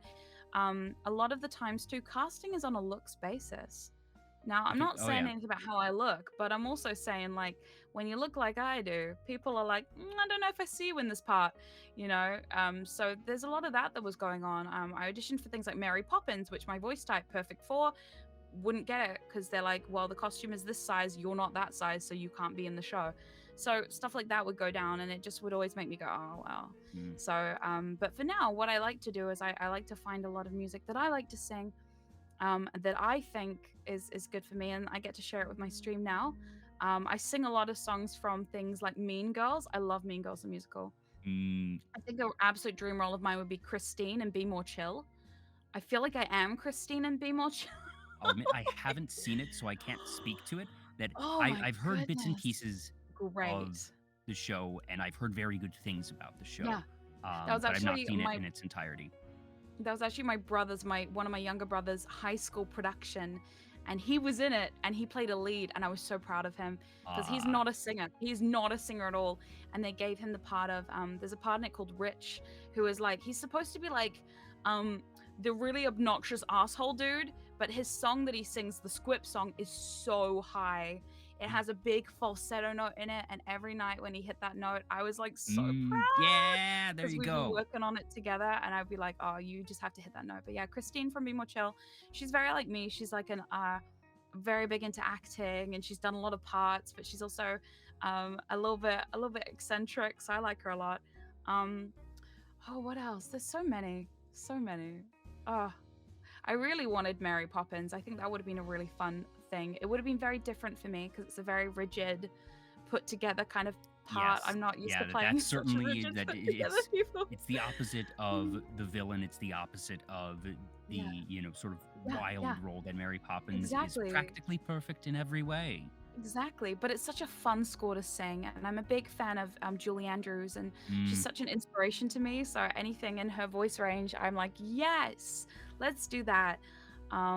Yeah, I love a lot of the shows I love too. They don't really have parts that I would be in.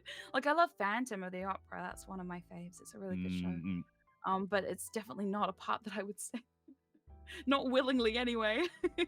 That Mm, for mm, me, I don't really have a specific show or role that in general mm, I still tend toward either the villain or the comic relief. That sort of going back to you mm. sharing songs now of your choice with the stream that bring it back Yeah, to Hunchback and Hellfire. That yeah, one of the really yeah. interesting things that I commented on when I heard your rendition of it, it was Tony J has this very low gravelly voice, and you Yes. have a very smooth voice, and Yes. just hearing the difference was really interesting. That you sang it Yeah. beautifully. That it was Oh, really thank you. cool, and just it's that type of thing that uh, I I would not mind playing Claude Frollo just like Mm. fire, hellfire, and just Yeah, yeah. that's a very fun and dynamic one where that he goes these very low places and just Yes. his whole voice is I can't even do it with a straight face, but it's Yeah, yeah. I'm capable of doing Also that such a dark register. role, you know? Yeah, Like, it just so dark. one of the most legitimately terrifying and evil villains in Disney canon because he is so realistic. Absolutely. Because he's Yes. just a man. He's just a Yes. human. Yes. Yes, exactly, exactly. Disney musicals are so good, though. I mean, some Uh, of them are really, really great. I actually fun story, I had to sing, because I do competitions, like, that's part yeah, of you mentioned that you had what your I first and love. that you Yeah, actually came in first yeah. for that one. Yeah, yeah, yeah. So I've done comps for a while now. I started them in my last year of high school because, on a whim, my singing teacher's like, let's just do it. Most of them are classical based though, so you have to sing like opera basically. So I did a little bit of that. Not very good at it, but I tried. I was there. And but the musical theater classes were always where I kind of got my wins. And like I won my first year with Worst Things from Greece. I've done Home from Beauty and the Beast at comps. I've done a couple of things from Jekyll and Hyde at comps. Ooh. Um, Recently I sang, what did I sing? I sang something from Wonderland, which is another Frank Wildhorn musical. It flopped on Broadway, but it's really pretty. And yeah, some more contemporary stuff. I sang Safer from First Date. That's a more contemporary thing. Oh, somebody at comp said I would be really good as Lydia in Beetlejuice, and I'm like, yeah, I would love that. That would be cool. Play an Mm, angsty gothy teen. Yeah. So. that my big secret in high Mm. school. So I mentioned that I was in the band. I played trombone. Yeah, yeah, I yeah. was not in the chorus. I Mhm. just did. It didn't really interest me being in the chorus. That I love being in the musicals. That it Yeah. sing on stage, like in a show, love that. I was not as interested in just singing random songs. Yeah, yeah, yeah. It just wasn't as appealing to me enough to take class. Mm. But when it came time for auditions and stuff, I don't Mhm. know how to read choral music, Oh, but okay. Interesting. I have a very good ear and very Mm. good at tone replication. So what I Yeah. would always do, I would listen to the To the soundtrack soundtrack. forwards and backwards, and Yeah. I can read music. I can read Mm. bass clef for trombone, so I know note relativity. I know what a crescendo, Mm. decrescendo, fermata, Yeah, yeah, yeah. any notations. I can register that even if I don't know the note. I know in relativity, this is where I'm going up or down, Yeah, and yeah, yeah. a step, half step. But just by listening to the soundtrack, and that I'm very good at memorizing things. I Mm, would mm, mm. literally just memorize the songs, memorize the parts, and I don't know if the choir director ever knew that I actually couldn't read the music. Oh my that god, I that that is it so was a funny. literal fake it till you make it thing for me of Mhm, just mhm. that I never had that education. But Yeah, I could listen to it and I could replicate it. And if I yeah. had a note wrong, if the choral director saying it's supposed to go da da da da da da da da da, that I can hear that and I can make that switch. That I can Mm, mm. I know how to make my voice do the thing. I don't know Yeah. the Yeah. function of it or quite how, but for whatever reason, I have that command over my vocal cords, Mhm. and boy, was I Yeah. glad that I did. Yeah, it's really handy to have too, like, cause I don't sight sing. I do not sight sing. It's so hard. I have friends who sight sing, and I don't know how they do it. They're crazy. And my singing teacher now, because so my singing teacher I have at the moment, actually musical directed me since I was about 17 in shows. So her and I go way back, like a long time. So it's really cool now to be able to go to singing lessons and her know my voice so well, and know how I work so well. I'm Mm, also the same. I go off ear. So what I would have her do is during shows, I'd have her play my line regardless of where it was in the score, just play my line and I'd record it on my phone. And then I'd go home and I'd listen and I'd sing that over and over and over again. just how you do it sometimes. Yeah, yeah, yeah, exactly, exactly. So yeah, I feel you. I missed a couple follows. Helios is my name. Yeet Dab, Jerry, Jerry's, and Max Turian. Thank you for the follows. Yeah, for just chorus and getting those songs. It was always very fun because I felt like I was sort of gaming the system there of okay, I'm doing these roundabout ways and I'm making Yeah, it yeah, work. yeah. Um, You got it and just sometimes. that I really enjoyed, and it was you know, like you said, the theater bug is very much a universal thing, and I Very always true. enjoyed that. I did Mhm. not expect to talk theater that much. I feel like we could keep It's going, okay. but It's there's some okay. other things, and I hope you're doing all right because Yeah. you had Yeah, a no, collab I'm good. beforehand that I'm I good. want to make sure that you're not tired or anything. Yeah, yeah. No, it's all good. I'm good. I'm good. You get used to it when you stream so much. Yep. Yeah. And I suppose we've sort of been Mhm. dancing around it. I've been dodging it because I've been sort of waiting and wanting to get through some of the other things. But obviously, Yeah, sure. hypnosis and ASMR, it is your Yes, literal brand. It is the bread literally. and butter of your content that Mhm. you do game, you do sing, but that hypnosis People are here for and the ASMR. ASMR is that's Yeah. your primary just Yes. content.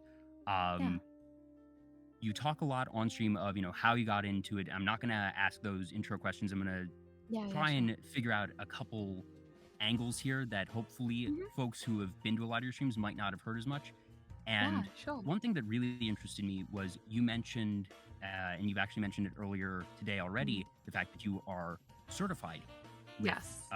hypnosis. That I did not know until we spoke earlier in this week that such Yeah. certifications existed, and that Mhm. from what I understand, it's not that there is necessarily a governing body. It's not like there is a hypnosis international board certification, but that Mhm. within the community, that certain experts have started doing classes in terms of just making sure that people understand not only the more technical aspects, but Mhm. also just consent and how to make sure that you're always being safe, and that even though it's not necessarily like I said, a broader organization, that the community at large has Mhm. come to recognize these Mhm. certifications that are given by these experts in the area.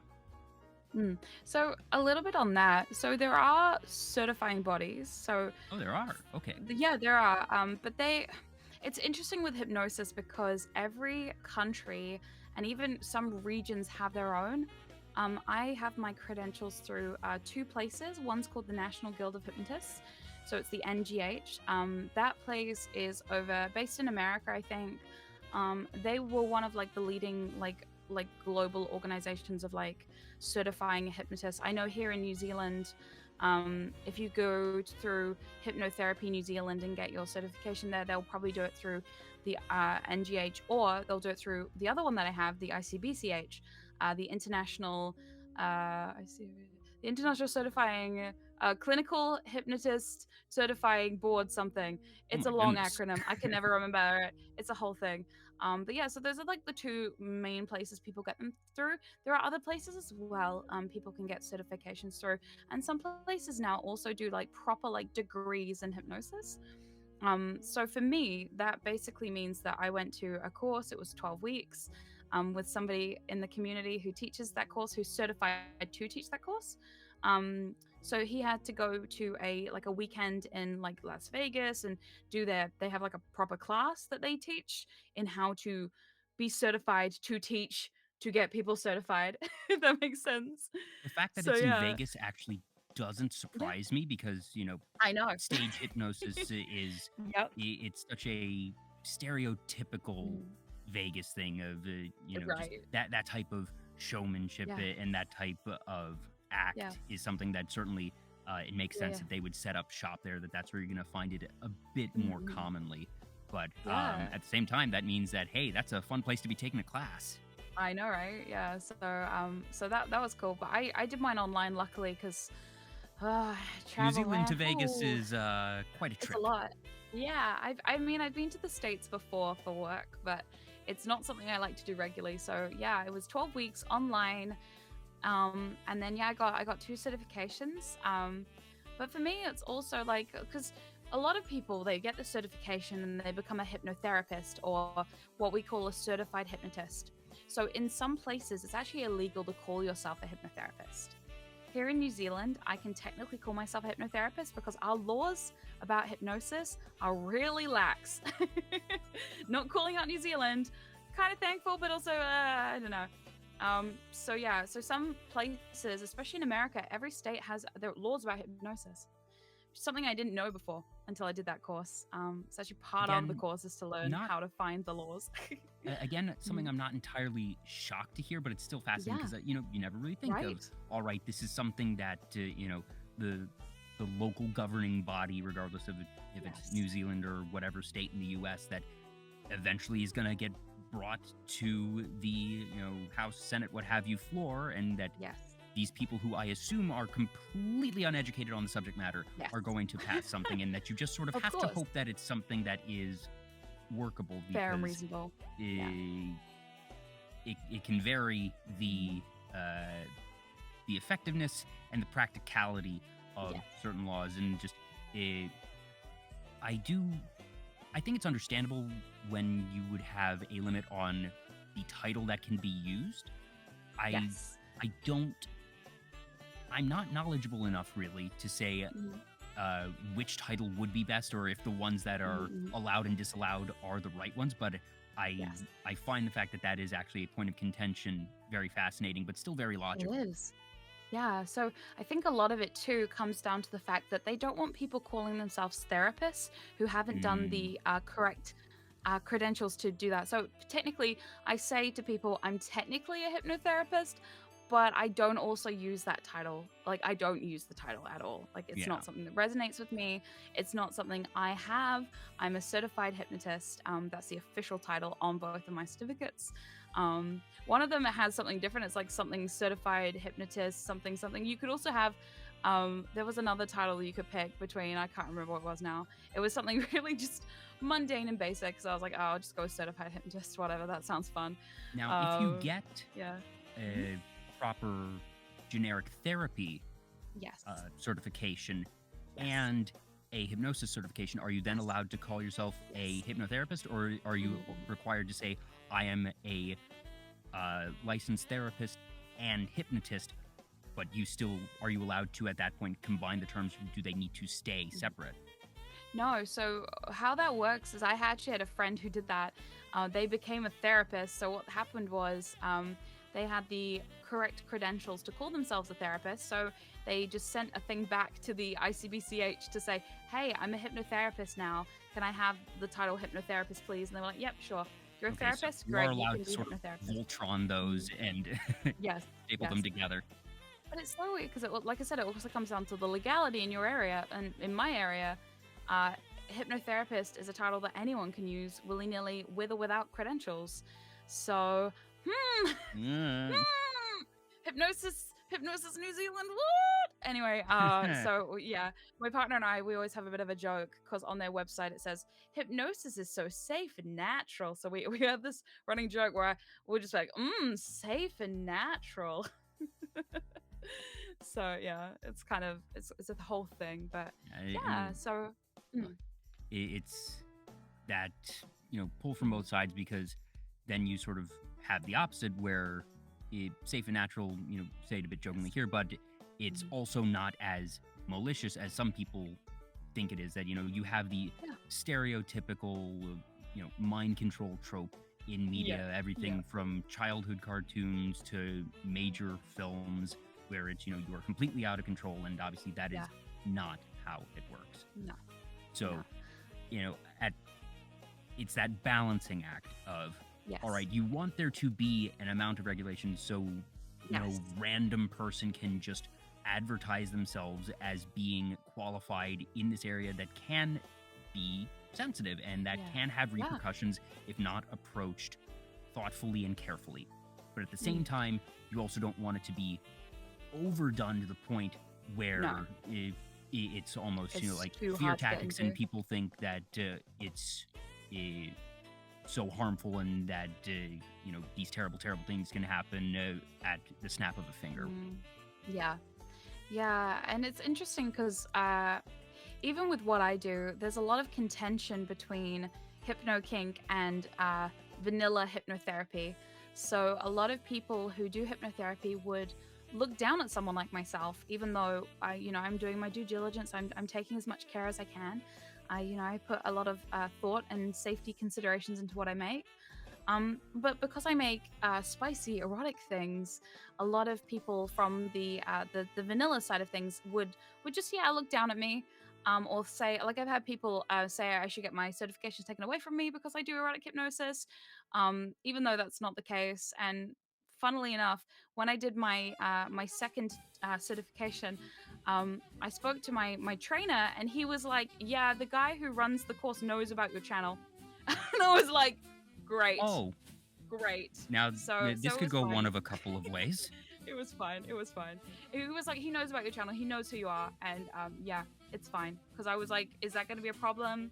Like, I know some people have said it's going to be a problem. And he was like, no, it's fine. So yeah, and I always tell people, for me, right, there's a humongous separation between therapy and kink.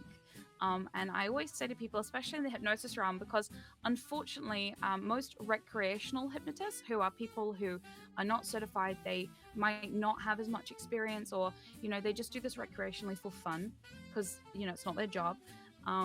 Get a little bit mistaken between what are the lines between I'm doing therapy with someone and I'm doing kink with someone.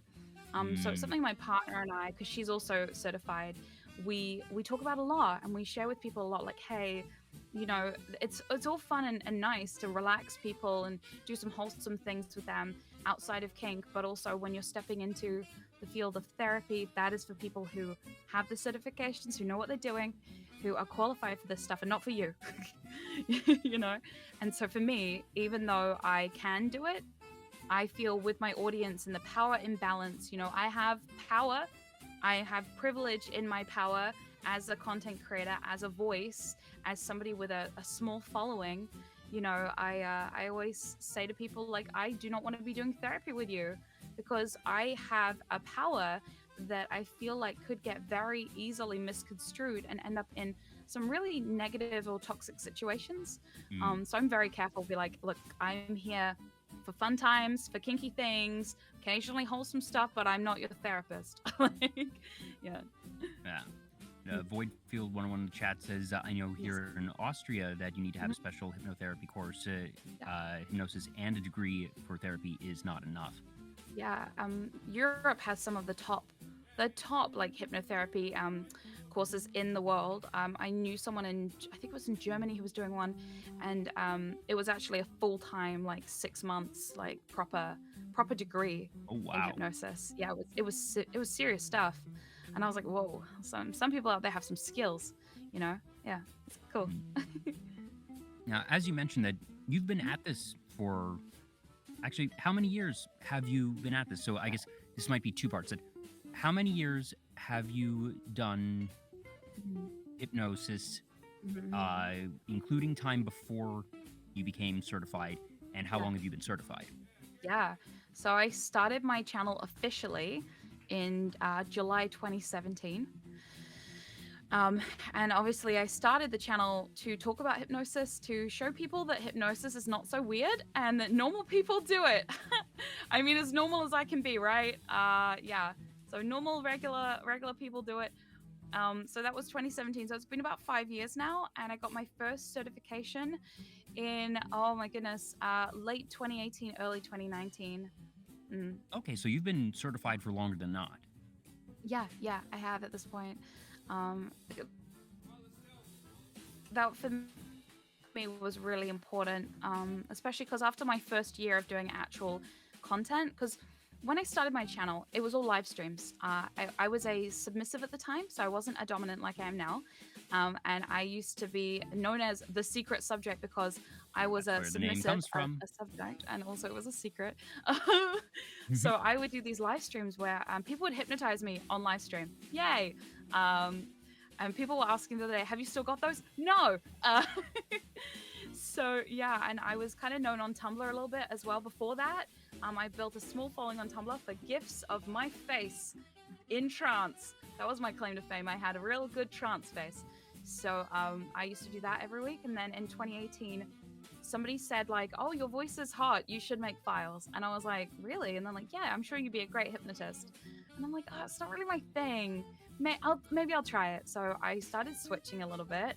I also started picking up a couple of subs in my like kinky life. So it was kind of like fun to have these online subs in hypnosis, and I'm also making hypnosis. So while I was like learning hypnosis as a dom, I was also making audios. So it was kind of like a double whammy of like, oh, I have this cool session idea, let me record it real quick, send it to my subs, they test it, and then I put it on YouTube and see how it goes. And from there it kind of started to grow a little bit. And I got a little bit of a reputation in the hypnosis scene, which was really, really cool. When was it that you realized Yeah. that you were starting to actually have a reputation? That you mentioned there was Yeah. a class where you were told Mhm. your instructor is familiar with your channel and with your Yeah, content. yeah. That, was Yeah. that the first time that it happened, or was there sort of a moment No. of, oh, that eh, I obviously Yeah. everything that I'm saying here is entirely speculative because I'm not Yeah, in yeah. that community, but I would Yeah. imagine that it is not it's probably It's not big. a bigger community in a lot of Yeah. ways, but also a very small community in a lot of ways. And I Yes. would imagine that, word travels pretty quickly for better or It for worse. does. But at the same time, that means that, if you're good at what you do and if you are uh, Mhm. good with the people that are on the other side of the equation, regardless of which side of the equation you're on, Mhm. that uh, you could probably end up getting a pretty good reputation pretty quickly. Yeah. So the first time I kind of realized like, oh wow, people know who I am. Um it was a really interesting situation. I had a really horrible negative situation that kind of turned into a positive. So I called out somebody on Tumblr because their consent in their audio was shitty. And I made this Tumblr post like, hey, consent here, not great. Maybe you should fix that. Went to bed, woke up the next morning. My Tumblr is on fire. Oh no. Everyone's messaging me. People are like canceling me all over the place. Like people are like, how dare you call out this bigger content creator than you? Like he's the best. We all hate you now. And then half the community is like, we love you. I can't believe you stood up for consent. Good for you. So I became the consent girl. And in this whole trauma, I mean, it was traumatic, really. I just quit my job. So I was a teacher, and I quit my job, full-time employment, to do Patreon full-time, and I got canceled, and I lost half my income overnight. It was traumatic. It was like the worst thing that had like ever happened. So I was like, oh my God, have I just ruined my entire career? I've just started and I've ruined everything. Shit. But I got this email from Wise Guy. And for people who don't know Wise Guy is a massive figure in the community. He wrote a book called Mind Play. It is like the book to read for erotic hypnosis. It's like the book we all gravitate towards. It's a really great beginner friendly read. And he has been doing this for a very long time. He's been a figure since the 90s. He used to write on the Erotic Mind Control Story Archive, and he would write erotica. That was his claim to fame. He was also the submissive of a really popular dominant in the scene at the time. So, like, he's a big deal. So I got this email, and he's like, hey, I saw what you did on Tumblr, and I just want to say, like, thank you for doing that. Thank you for saying that. we're keeping an eye on this content creator, and he came to our event, and I think we're going to ban him now, because we've just Oh, found out that through your post, he has a history of bad consent and horrible situations, and we don't trust him coming to the events anymore. So thank you for holy doing shit. that. And hey, while you're at it, do you want to come to this event in Chicago? And I was like, what? And he's like, yeah, I know you Okay. like Star Wars. I teach a class in Star Wars. Do you want to come to Chicago and teach at this big hypnosis event? And I was like, I've literally bbeen here 5 minutes. 'Cause And I then, I yeah, knew that you had been to yeah, Chicago yeah, yeah, yeah, and been a presenter. yeah, yeah, I yeah, did not know yeah. it was under those circumstances. Yeah, it was horrific, but then it was like the worst thing that turned into like the best thing that ever That's happened. so cool. Yeah, and I got to meet Wise Guy, and he's such a good friend of mine. And we work off each other very well. We have such a great rapport, and he's just really, really lovely, and he's been such an inspiration to me. So the fact that not only he reached out, but he he then told me he'd been a patron of mine. And he'd been lurking on my Patreon. He's like, your stuff is so good. You underestimate how good you are at this. And I was like, what? What? Wise Guy said that? Okay. And I think that was for me the moment, right? You know, and then I got to go to Chicago. And I think when I got to Chicago, the biggest validation was walking down the hallway on the first day of the con and people coming up to me and being like, you're SecretSubject. And I'm like, yeah, I am. And they're like, I love your stuff. And I'm like, oh my God, you know who I am? They're like, yeah. So me, tiny YouTuber from New Zealand, getting to go to events. And it's so weird when we go to hypno events, because Allison and I talk about it sometimes. It's like what I imagine celebrities feel like sometimes. It's just the weirdest situation to be this very normal person who goes to an event and is suddenly mobbed in a corridor. You're just like, whoa, why does everyone want to talk to me? What are you doing? So yeah, so that for me, that was like the moment that I was like, oh, people know who I am. This is crazy. So yeah. Yeah, and just Mm. a. I have a background in conventions for the anime space, and Yeah. I am not a celebrity myself, but I have been Mm-mm. fortunate enough to work with some pretty high-profile people. Yeah. Just a good number of recognizable voice actors and Mm-mm. some high-level executives from various companies that, while people aren't, flocking to me, that I will either be sort of escorting folks from, like a Yeah. panel room to a booth or vice versa, or Yeah. helping people set up. And uh, it, you, I see them having those interactions, and it's the type of thing Yeah. that in their everyday lives as well, that, for the most part, even some of the best known voice actors aren't going to Yeah. get recognized going to the No. grocery store. No. But No. when you're in that environment with those really passionate people in that Exactly. community who know everybody else, that you become Yes. recognizable, and that it has to be a very different feeling. Yeah, and I'm not saying these cons are like big. I mean, the biggest con we've been to had about 350 people. But the fact that like people knew it all, I was like, whoa, that's cool. I've also had interesting experiences with classes, because we love to present classes. It's one of my favorite things to do. My bachelor is in teaching, so teaching is such a big passion of mine.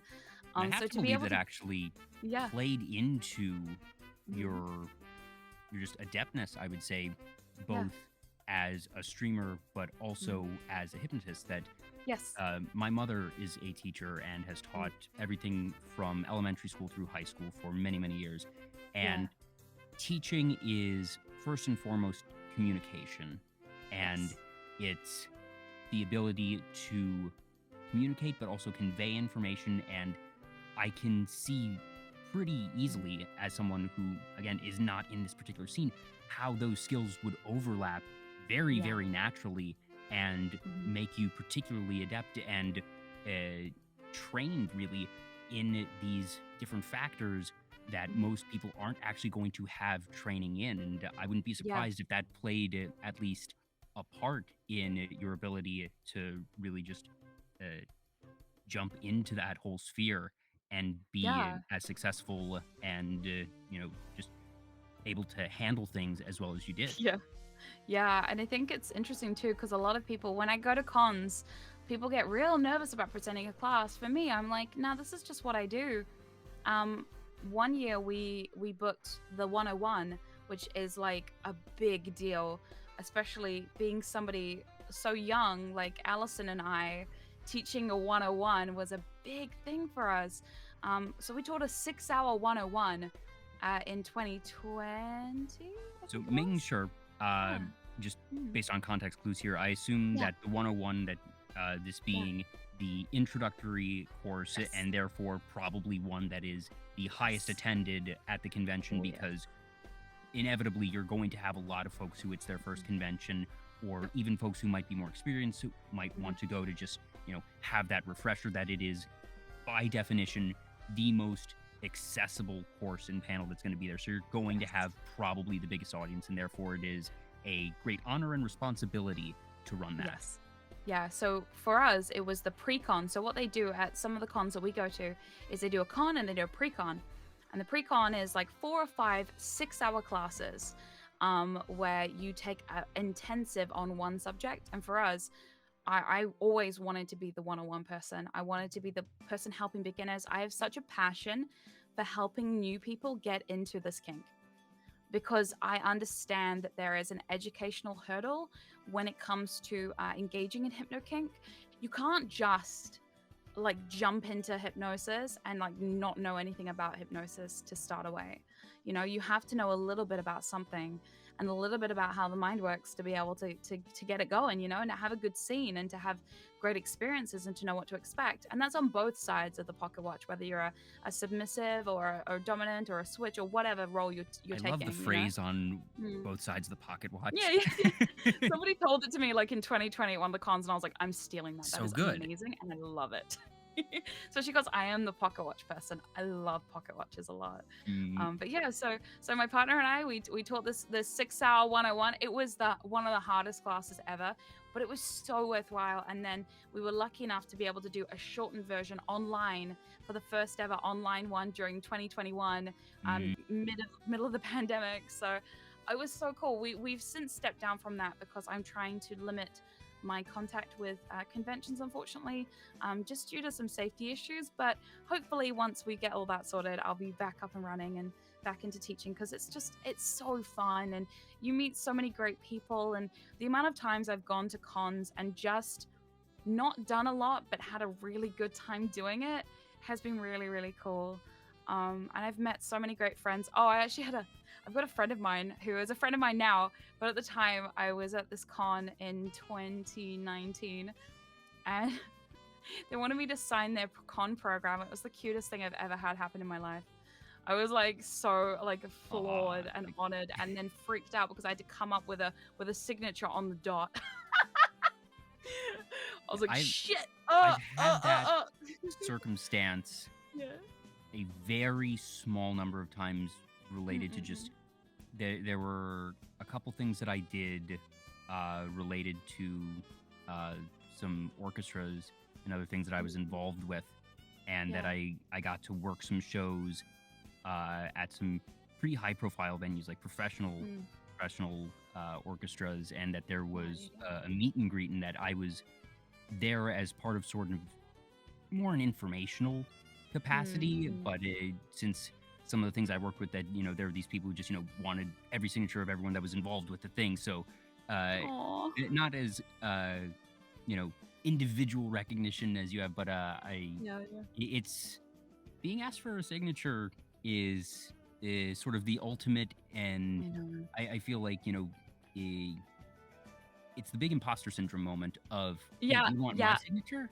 Are you sure about that? yeah, it was cool. It was really, really cool.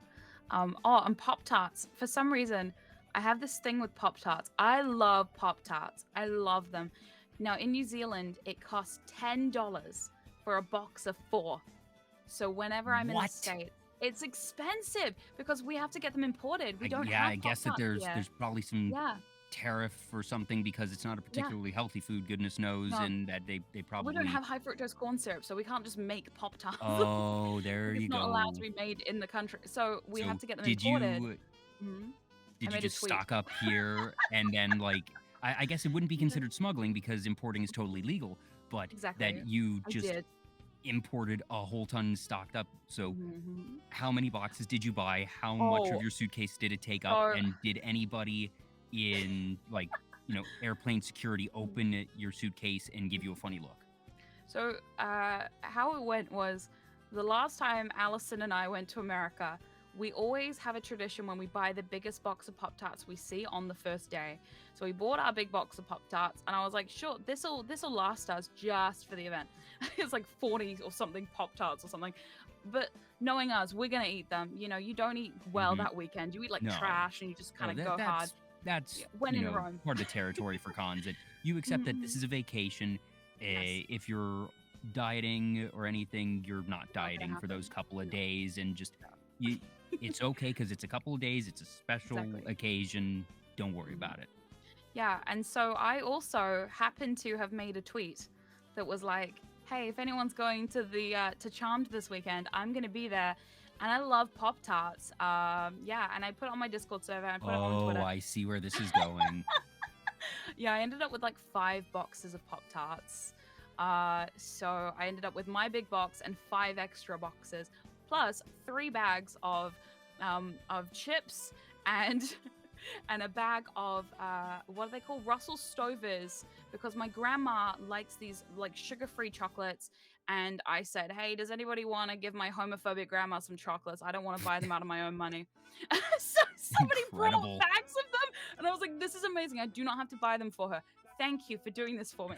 So they were like, "Here's the chocolates for your homophobic grandma," and I was like, "Lovely, I love that. Thank you."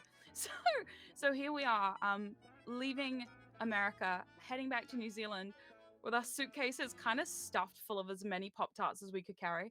At this point, I think we had 2 or 3 boxes, and we were trying to get it through all the security. Now in New Zealand, we have really strict biosecurity laws.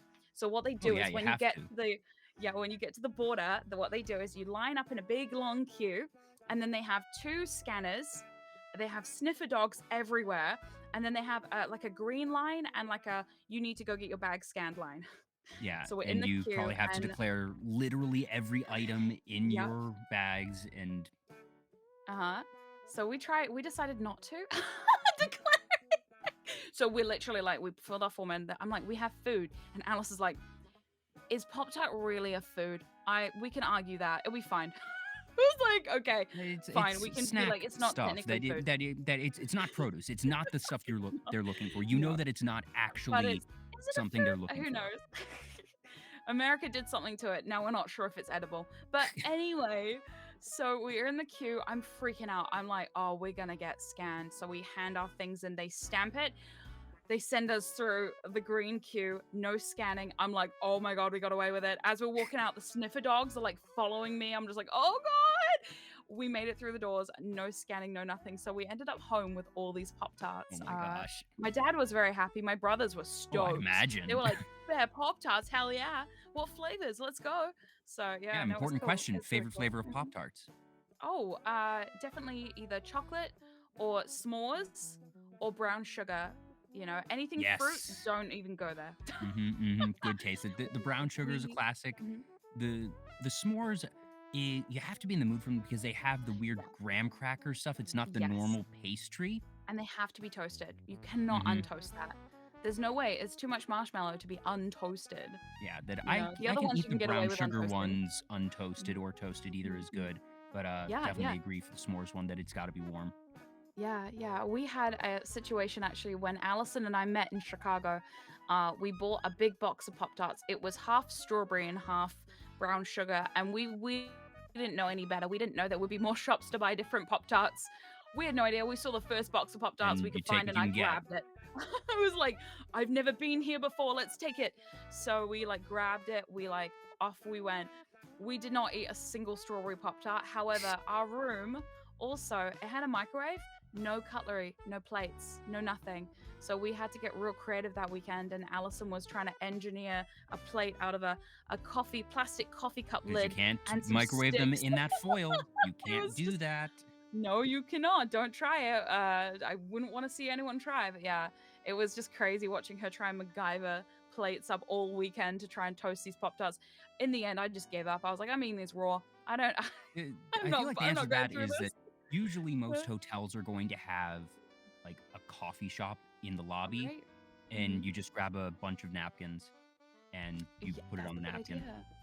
See, I had no idea. And like normally in New Zealand, they give you like plates. They give you plates. Yeah, in They have the like hotel. little plates and little cutlery and little mugs and You stuff. can get that So I in was the nice expecting. hotels in the U.S., but I've worked Yeah. enough conventions, been to enough hotels that Mm. I have been through that MacGyver process, and it's just Yeah. in the U.S., 99% of all U.S. hotels are going to Yeah. have the following items, Yeah. apart from the beds and the obvious stuff: an ironing board, a hair blow dryer, Mm.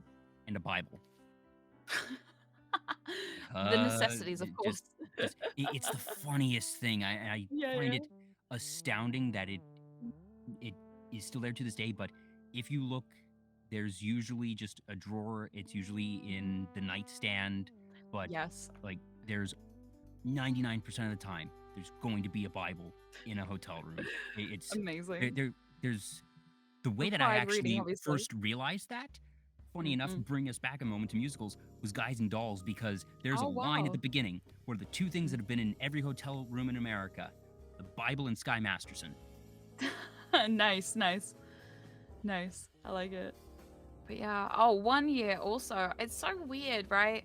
1 year, got to the hotel, no microwave. And I was like, what am I supposed to do with this? I have no microwave. So I found out that there was a microwave in the hallway where you get the ice. So what we would yeah, do you is see that sometimes. we were trying not to be seen as well, because we'd ended up on the party floor. And what happens when we're on the party floor? Now, a normal person on the party floor leaves their hotel room and nothing happens. I leave my hotel room on the party floor. Secret! Oh my god, it's you! Running down the corridor. So I would like poke my head out of the door, wait till the coast was clear, run to the microwave. Oh my gosh. Quickly, microwaving. I'd be like doing this the whole time, like, oh my god, I'm imagining oh my the god, oh my god. Beatles and paparazzi and everything of just, having to dodge Stuff being like seen that. by anyone. Especially because I'm very loud, so people could hear my voice down the hallway. So so people knew I was there somewhere. They were like waiting. It only happened once that somebody like came over to me and was like, "Can I come and hang out with you?" And I was like, "I was just microwaving some pizza. I just want to eat some food." I don't want to be rude, but also I'm really hungry and I'm wearing a jumper and like nothing else at this point. So like, can we do this later? It's food time, yeah. So it was funny, yeah. Do you have any favorite stories, whether it be from events, conventions, or just obviously don't want you to go into anything overly private, but you mentioned earlier talking about moons on stream and that it caused a bit of a funny situation. Do you have anything else of just whether it be in a scene, out of a scene, at a convention, of memories that really stick out? I have two, actually. I have two really cool stories, actually. It's about my content, which I'm like, whoa. One of them is I had a message about a couple weeks before a convention one time from somebody who wanted to use one of my audios in something called the Mind Melting Machine. So for people who don't know what the Mind Melting Machine is, a person in the HypnoKink community has made a VR headset application that plays audios while a spiral runs with like subliminal messages flashing and stuff like that. So it's like the all-in-one brainwashing machine. It's very fun. So I had a couple of friends message me and be like, "Hey, could I use one of your files? I want to make a session in the Mind Melding Machine and I want to take it to the con." And I was like, "Oh, great. Okay, cool." So I didn't think anything of it until Allison and I happened to be walking down the hallway, and I'm like to her, "Hey, we should probably go find the food room," because there's always a food room at the cons. It's really cool. They provide you not like full meals. Some years they've done like full meals for people who can't afford it, But what they do this time is they have like snacks, tea, coffee, biscuits. Now, That is kind that of, you know, like something usual. for any Yeah. attendee, or is that for presenters? Yes. Because No, no, okay, that's everyone. cool. That's It's cool. so Like you cool. only Yeah. get that. You only get that at the really small cons, like the Yeah. Yeah. Yeah. very local ones, the very Mhm. niche cons, because they're able to do Yes. that effectively at Exactly. scale. Because you said, Yeah. about 350 people being Mhm. the cap of these events, that you can Yes. still do that at those numbers. Exactly. It's obviously Mhm. something that you can't do when you're at, No. 2,000, 10,000, Yeah. 20,000. That Yeah. you'll sometimes, well, I would say you'll usually have a staff suite for even very Yes. large conventions that, if you're working the con, that there will be a break room that'll have some snacks, or if Yes. you're a guest, that they're going to have a green room with some nice stuff, and that's, Yeah. part Yeah. of how you're compensated as a guest. But it's Mhm. cool that in these that, you just have this Yeah. public food room that's part of your Yeah. badge price. Yeah. They actually had also one event I went to. This is a bit of a tangent, but they had every floor had one at one point, and I was like, this is so cool. And then a couple of them were like presenter only specific ones. Like I've been in a couple of the presenter only rooms. They're really fun. It's just kind of nice, chill hangout place to talk Yeah, to the other you want to presenters, have talk those. shop, you know. I Yeah. think it's very Yeah. important for any convention. It doesn't matter Yes. what the content is. Like I mentioned, part of what I do is guest handling, among other Yeah. things, and that these folks sometimes are just in that position that they are known in their respective communities, and that they Yeah. really Yeah. can't go into public areas No. without having people swarm them, and that they Exactly. need a place that they can just eat their damn food, and just Yeah. Yeah. sort of a safe haven that they know, okay, if I'm Mhm. between panels, or if I'm waiting to meet someone, where can I go that I'm not Yeah. going to have to worry about attendees coming up to me? And it's it's Mm-mm. not that attendees are malicious or anything, that No. No. No.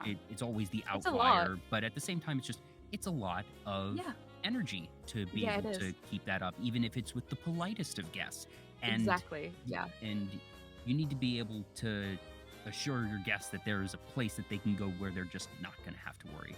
But Yeah. having been in those rooms and been a fly on the wall effectively, that Mm. there's really cool moments of just guests meeting each other and sort of having the moment of them geeking out over each other, or just Yeah. seeing these people who have clearly been on a lot be able to just relax and it, Yeah.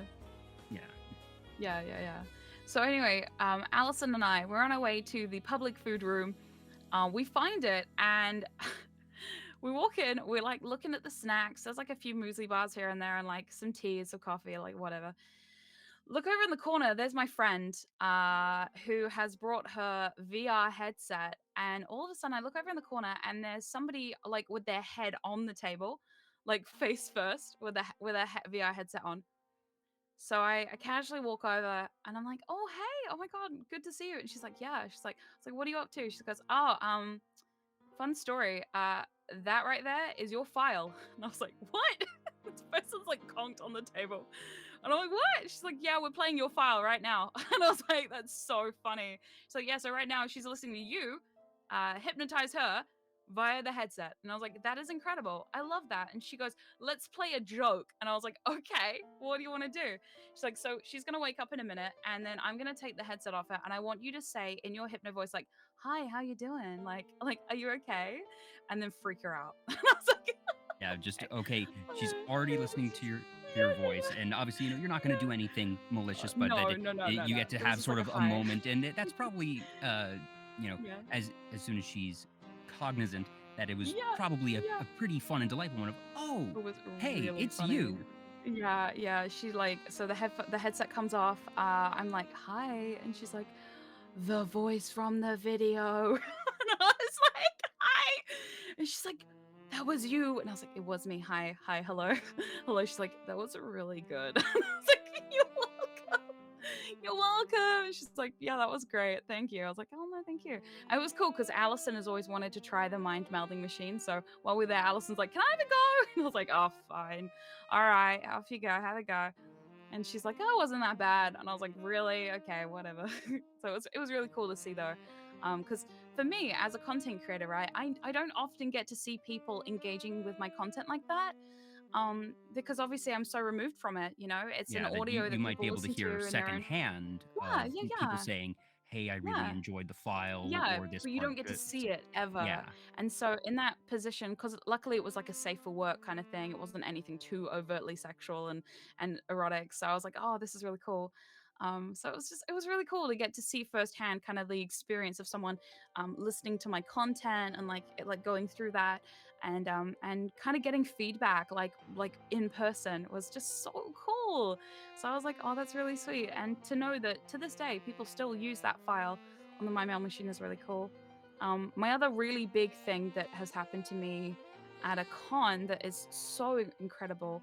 Um, I had a situation where a really big content creator, Leah Law, she is a very, very well known and well respected hypnotist, femdom. She is incredible, very talented. Her conversational hypnosis is kind of like goals for a lot of people. She also wrote a book called Hypnotic Amnesia. So if that's of interest to anyone, go read it. It's basically scripts of her hypnotizing somebody and trying to get amnesia into them and trying to get them to forget different things and getting them to forget small things and bigger things and like temporarily amnesia and stuff like that. You know, like it's really fun, kinky, and very interesting. Especially if you're a hypnotist to read that, very cool. So she messaged me before one of the events and said, "Hey, I'm going to this event. I want to do a mass brainwashing. Do you want to do it with me?" And I was like, "Wait, what? Like, like this person who I idolize wants to hypnotize a room full of people with me? Crazy." I was like, "Yeah, let's do it." So, got to the event, had no idea what I was doing because it I wasn't assume planned. It that was what this amounts to yeah. is basically improv. Yeah, pretty much. So I didn't know what we were doing.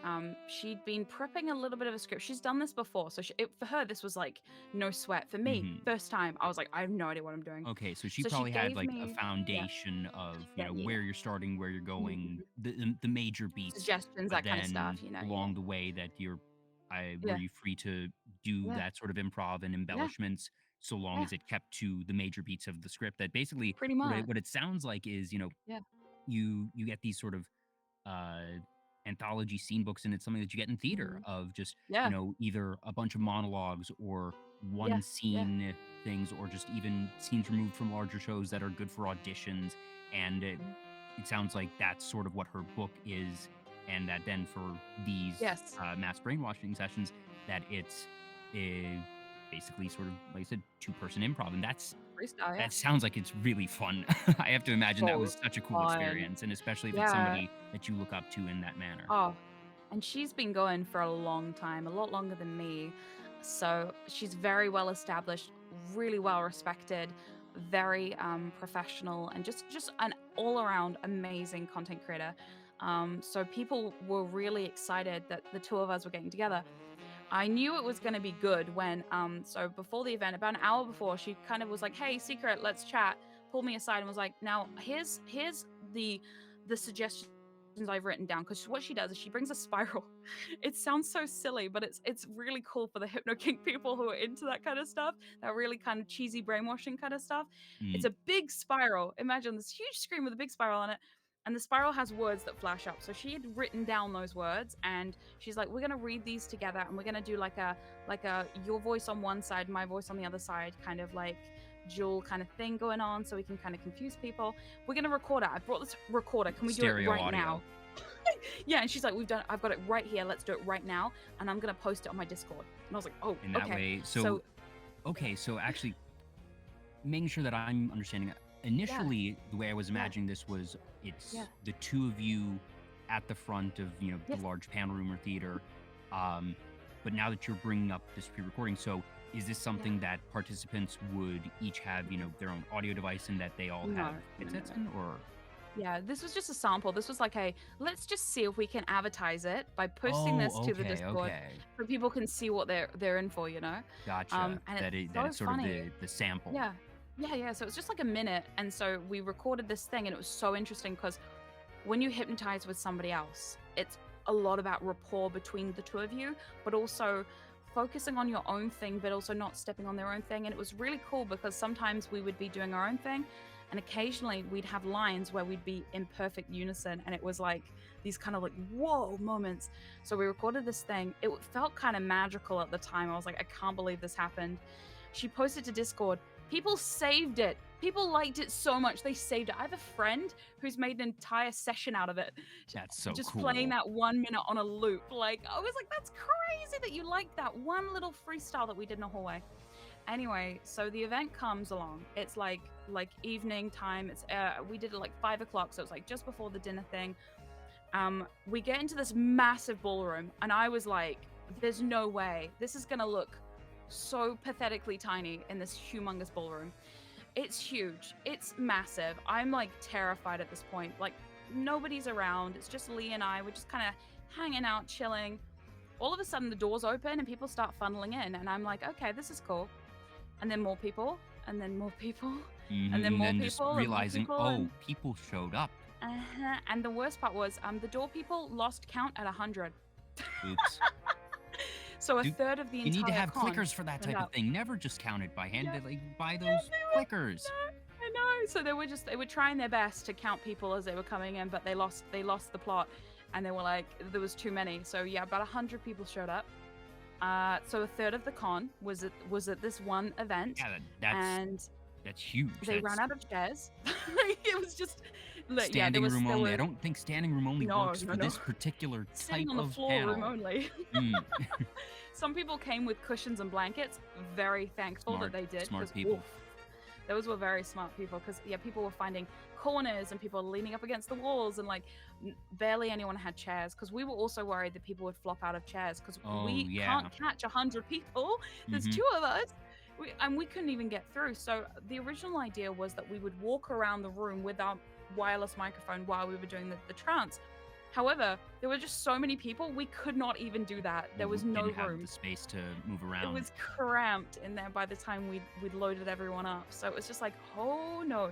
So Lee's like, everyone on the floor. We cannot have you on chairs. I'm not catching anyone. At that point, it just becomes safer to say, okay, if you're gonna flop over, you'll flop over, but at least you're not gonna fall.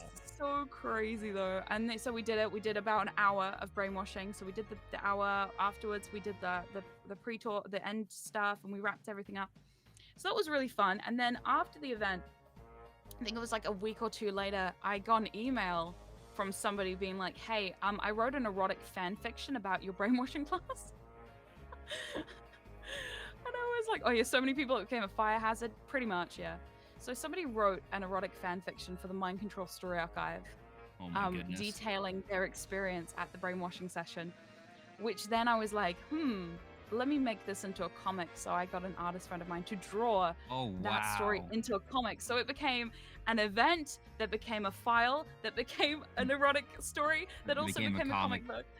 It's just so cool. Like, and the fact that it was just like so, a lot of people still to this day are like, I was there and it was magical. Like, I was like so proud of that moment, because it was such a, not only like a validating thing to say, hey, you're in the big leagues now. You're here with like the big proper hypnotists. You know, you're not just some girl on the internet playing around with hypnosis and making fun audios. You know, you're here being validated in front of all of these people and getting to do that. Plus, also, I don't hypnotize people live. It's not something I do. I don't do live sessions. I don't do one-on-one sessions. It's just not my thing. So besides my live streaming, I don't really do a lot of like live hypnosis. I used to do like recordings on Discord where I'd have a bunch of people in the Discord call and I'd hypnotize them while I recorded an audio. I do my hypno streams once a week where I sometimes will hypnotize the crowd, but it's not something I get to do often in person. So I've never hypnotized like that many people in person before. So it was just really crazy and terrifying and fun and exciting and just very unique situation to be in. You know, so I was not expecting it at all, but it was magical. And I think if the opportunity came up to do it again, I definitely would, because it was just so fun. That sounds incredible. And just, it's really interesting how all these different pieces really come together and fit quite perfectly. Just, that when you are doing hypnosis and ASMR and this type of content, that you are acting, that it is a performance still, and that, your experience as an actor comes into play. Your experience Yeah. as a director probably comes into play in a lot of ways that you Yeah. don't know or even necessarily consciously realize as well, just how you Yeah. write your different scenes or how you go through them, because when you have that Yeah. type of experience, that it becomes sort of second nature. So it's the Mhm. combination of the acting, the combination of the teaching, and that all these pieces perfectly fit into place to make you someone who is very equipped to be this expert that you are. And Aw. it's so cool to hear just that type of story Mm. of being able to meet someone that you look up to, that you really respect their Yeah. content, and that you're then able to basically put on a scene with them and be able to do Yeah. that sort of acting of you were doing a duet. I know, yeah, exactly. And in hypnosis, that is our duet, you know. But it's also so much improv too, and like just you have to know so many different things about hypnosis to be able to pull that off. And So just I think, just have a feel for it, really, that yeah, yeah, it's some exactly. of it's not going to be nuts and bolts Yeah, learned, that it's going to yeah, be feel and just realizing, inbuilt. okay, this Yeah. this thing is working, this Hmm. bit is meshing well with my partner, or with the audience, with the Yes. subject. And all right, I'm going to lean into that. Or okay, this one isn't resonating as much, or I'm not sure how I'm going to make this play off of Yeah. my partner here. So I'm going to shift around, and that's part of the improv process. And it is a very specific type of improv, that being able to do Yes. improv comedy and improv hypnosis have some very shared fundamentals for sure. Yeah, But at the for same sure. time, there's a good number of specifics that you need to know that content, you need to know that space in order to Yeah. be adept at it. And that just you have that package, Secret, that it's Aw. certainly not a surprise of how you wound up here hearing all these different Aw. stories. Well, thank you. I appreciate that a lot, really. Do you have any big goals of things you want to do, that you're still actively making content? You actually Yes, released a new audio with Angel Steps just this past I week, who you were did. actually Yes. doing the Fall Guys collab with just before Hmm. this show. Yeah, And yeah, yeah. I saw you tweeting out that it has gotten a good number of listens. I forget, was it Oh like yeah. 40,000? 50,000, 50,000 as of yesterday in a week. Wow. Yeah. Yeah, it's insane numbers. I mean, even my usual content doesn't get that popular that quickly. So it's been crazy to kind of see that. Um, yeah, Angel's amazing too. Recently, I think a goal for me has been I like working with other content creators. I found it really difficult in the hypnosis scene because hypnosis is obviously one of these things that it's a very specific skill set. So to find somebody who's on your own wavelength, not only hypnotically, but also like content wise, can be quite difficult. But I'm also finding a lot of passion and love in the ASMR community. I only really got into ASMR in like 2020 because my hypnosis stuff was, I mean, not getting the views that I wanted it to get. And I thought to myself, like, what is something that people already like that's similar to hypnosis that I could maybe convince people to get into? And I thought, well, ASMR, duh, it's like There's a good the amount of overlap inherent between, overlap there, that yeah, it's not the yeah, same, certainly, but no, it's very much more similar. similar than most other forms of content. Yeah, exactly. And a lot of people already were doing hypnosis ASMR and they didn't know hypnosis. And I was like, well, I could do that. I know hypnosis. I've been doing it for years now. Yeah, that Let you me have just the get more into technical that. side already, that Yeah, yeah. obviously there are technical aspects to ASMR, absolutely, Yes, but yes, there aren't as many high risk factors as there exactly. is with hypnosis. And that Mhm. not to say that ASMR is easy, but I think that it is just it's that hypnosis is unusually difficult.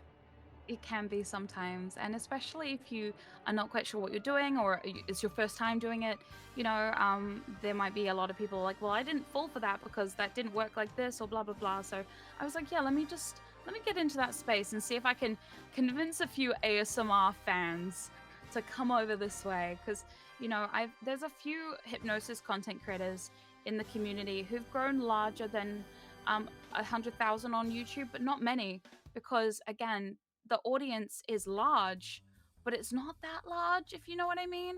Like, it's big to a point, and you become a little bit of a meme when you make the same file over and over again, and you either go into like the really stage hypnosis stuff, or you find something else to do. So for me, I was like, I do not like stage hypnosis. It's not my thing. It cringes me out so bad. So I was like, let me try and blend a little bit more ASMR into it, make it a bit more role play based, a bit more story based, and see if I can make some sort of thing happen here. And so far, it's been really, really cool. So for me, my goals are like, I want to collab with more ASMR content creators. I feel like there's a lot of people out there who are really, really good at what they do. And I've been a little shy because with my hypnosis stuff, I'm like, people are going to think I'm weird. So recently I've been kind of just trying my hand. I mean, obviously I reached out to Angel and we've been chatting, and now we've put some content out together. I'm hoping people now see that I'm serious about my ASMR. I really like it. I think it's quite fun. And hopefully it makes them wanna come and hang out with me a little bit and maybe do some stuff. And yeah, and just I want to do more content. I want to keep pushing my content. And I love VTubing. VTubing has been such a amazing kind of like format for me, shift wise, because I used to do obviously not VTubing content. So now doing VTubing content too, it's like it's really cool. So I'm also, one of my other goals is to try and blend my VTuber models into my ASMR hypnosis. I dabbled in it recently a little bit to some really great feedback. So hoping I can do more of that and just kind of bring back the stuff that people used to love with my IRL videos, but with VTubing now. Yeah. Do you have any, I suppose, type of file or type of scenario that either one that you have done before that you want to revisit, or one that is, on that list of, I want to try this, I've seen others do it really well and I want to try my hand at this type of scene? Yeah. And So that I could don't be, know. and that can be erotic or not erotic. Yeah. I don't know if you've seen this. I'll share it real briefly. I have this. Did it work? Yeah. Yes. This is my pocket watch. It's very well rigged, so I really like it. So when I first started my channel back in 2017, one of my first videos series is that I was kind of known for was called Pocket Watching. It was a video series where I would hypnotize people with a pocket watch, and I became like the pocket watch person for a small time back in like 2017, 2018, even early 2019. So a lot of my older fans miss those videos because I took them down. But something I really want to do is I got the pocket watch arm specifically to bring that series back. Because I feel like it's such a cool way to do hypnosis. It's so tropey. A lot of people who think of hypnosis think of pocket watches because of the trope behind it. So it makes it a really nice beginner introduction to hypnosis. But not only that, you can also do some really kinky stuff with it. It's And for certainly me, one that's of the very more, fun. that it's certainly, I would say, one of the most iconic. Yes. Trying to think of what the right term here would be, of just Yeah. hypnosis tools that you think of the pocket watch and you think of the spiral. Spirals. That I feel Yeah. like those are the two big iconic things of hypnosis that whether or not they actually end up being as useful as media would have you believe, they are the mainstream recognizable symbols really of hypnosis. And that, like you said, for beginners, you do usually want to lean into something that is recognized, that is comfortable, and that you can go into more niche things from there as they explore what does and doesn't work for them. But similar to the 101 class, that pocket watch is hypnosis 101, I would think. Very. And also it's so versatile too. Like, you can do a lot more with it than people think. You can really focus into like the sounds, the movements, the different things. And yeah, it's so fun. There's a lot you can do. And I used to have, I think I did like 8 or 9 videos just with pocket watch hypnosis. Different stuff, different things, different takes on it every time. And I think some of that, bringing that back would be really, really cool. So we'll see. Hopefully I can come up with some fun, maybe even kinky roleplay type stuff. I've been doing a lot of boss roleplay. Now I have this 6 suit. So yeah, no, they did. You are very fancy. They did. Very fancy my office, yes. So yeah, boss steals your mind with a pocket watch. Coming soon, probably. Do you find that you as a subject, I know that that's not, Yeah. I suppose, your primary role anymore. No. But do you find that you respond well to pocket watches, or is it something that you sort of discovered getting into the hypnotist side of the watch, Yeah. as the term was? That Yeah. or do you have that sort of uh, the do you resonate with both sides of it? I suppose. Yeah, yeah. So back when I was a submissive, it was ironic because I was known as the girl who can't stare at pocket watches too long. In every voice chat, there was always one. Someone would hold up a pocket watch and I'm like, oh, shiny, oh no. And so yeah, that was kind of me. So I think it was my fascination with it has always been, I mean, I love the tropey movies and stuff like that. So when I was a submissive, I was very well conditioned to pocket watches. Conditioning obviously being, with the repetition, your brain gets a certain way with certain things and certain triggers. And for me, pocket watches were a big one. Mm. So yeah, for me, it was definitely a place of, well, I've done a lot of pocket watch hypnosis as a submissive. Let me try my hand at it as a dominant and see what happens. And now, even though I haven't been a submissive for years now, a long time, I think I gave it up in like 2019 or something. Yeah, so I think for me, it's just always resonated because I know how it feels as a subject to have those experiences and the kind of magic that you can create with that kind of really tropey pocket watch kind of style stuff. And I just love that. I love the taking stuff that I used to enjoy when I was submissive and kind of twisting it and making it kind of like, because I know how it feels. Yeah, So I I was can be gonna like, say well, I that the know fact this. that you've Yeah. that Hmm. you have the experience on both Yes. sides of the equation Yes. probably once again makes you particularly adept at it, because you knew what worked for you, and obviously what works for you isn't going to work for everyone. Exactly. But it's the type of thing that one of the best things that you can do really in any type of job is to be able to picture yourself in the shoes of the consumer, the customer, the user, whatever. It Exactly. doesn't matter if you're making UI for, a website, or if you're creating a new hair care product or whatever, that you want to be able to figure out what is it that Yeah. the person on the other side of this is going to want and experience. And the fact that you have that firsthand experience Yeah. means that while there will be some variation inevitably, that you aren't doing as much guesswork, that some of it is No. just, okay, I know that for a non-zero amount that this does work. Yes. Yes. And I also know the buttons to press because, again, as an ex submissive, Yeah, I know they, what they, they used submissives to be your want. buttons. Exactly. I just kind of twist that and I just poke those ones and go, oh, I wonder if this still works. And they go, oh, yeah. Okay, cool. I know that works. Ah, nice, nice, nice. So yeah, and it's also cool too because so my partner Allison, her and I have been, so she was my first ever sub. I don't know if I told you this. No, I did not She know was my that. first submissive. Yeah, I had two when I started out, and Allison was one of them. And she was one of the first people I ever hypnotized. She was one of the first people like that I would do domination stuff with. So her and I have been going for a real long time. We were best friends and sub and dom for a few years before we started dating, and now we're engaged and we're getting married next month. So Oh, it's really cool. congratulations. Yeah, yeah, thank you. So we've had this like really cool journey, and it's been really interesting because I think I met her when I first started my channel. So like it was probably like the week or the month that I made the channel. That's when I met her. So it was kind of like she's been here every single step of the way, and even now it's kind of cool to kind of be able to cross-reference experiences with her. I have ADHD, so my memory's not that great, but hers is really good. So it's really cool to be able to have someone who is so invested and so involved in the community as well, to be able to be like, hey, do you remember the one time that one person did that one thing and this happened, and like, do you remember what that was? And she's like, yeah, I do. Or hey, do you remember that one file that I made that one time? Do you remember how that went down, or like what? Like, was it good? And yeah, it was good. Okay. So we bounce stuff each other off all the time, and it's so cool. It's really cool.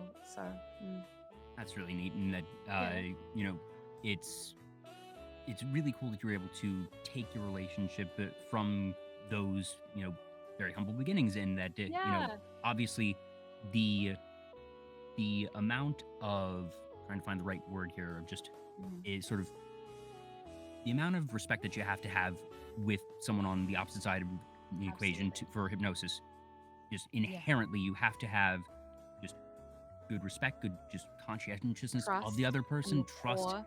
that Yeah. it's once again not super surprising that Mm. if you are able to build a relationship that is so inherently reliant on trust at Yeah. a particularly deep level, frankly, Mhm. that Oh, yeah. it is you're then in a position that if you realize you resonate with the person in other parts of life, that obviously you can be like perfect partners with someone for hypnosis play, but not good partners for life. But Exactly. Yeah. that at the very least, when you have that foundation, I would imagine that it put the two of you in a good position to see if you were good partners in other Yeah. aspects of life as well.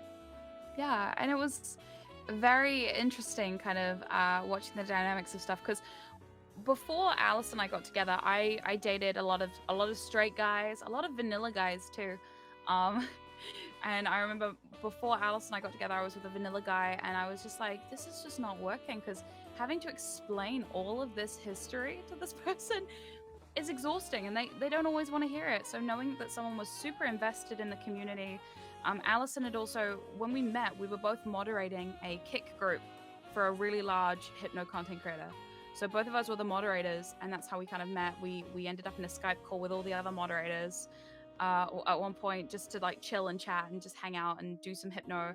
And after that, it just was like her and I were just chatting and talking, and it's been so cool just knowing that somebody is as invested, they understand. I don't have to explain it because they get it, like I don't have to be like, oh, and this means this, and this is that, and this is the history, and this Shared is what interests are going to happened, and go a long you way know, in any big. relationship, but also Yeah, in one as nuanced as I know. hypnosis. That they I know. definitely not having to explain things and Mhm. having someone understand and also just Yeah, be able to yeah, appreciate the stuff yeah, that you yeah, do. yeah, yeah. That And it's makes a lot of funny. sense. We have a lot of like hypno kink, right? It's a very small niche community, but it's also a very large niche community in the fact that a lot of other kinks will encapsulate hypnosis in at some point. For example, I've a friend called Hex Latex, very big in the drone play scene, and they do a lot of like brainwashing stuff, which comes into hypnosis. So there's like a lot of like other kinks that kind of bimbofication, humongous, bimbo talk kicked off last like 2020 2021. um, that is a big part of the hypno scene because there's a lot of You have bimbification that overlap hypnosis. that Yeah, that yeah. it Allison and I ends up know we becoming make it. it becomes an umbrella really Yeah, for yeah, all these other niches. yeah, That you mentioned Hex yeah, Latex, that I know that they are also in your yes, stream team, the Villains. yes, Um, they are. so actually, I'm realizing I've been just so That's completely okay. engaged with this conversation. I have not given you a proper shout out in the chat the No, entire it's show. okay. It's okay. It's okay.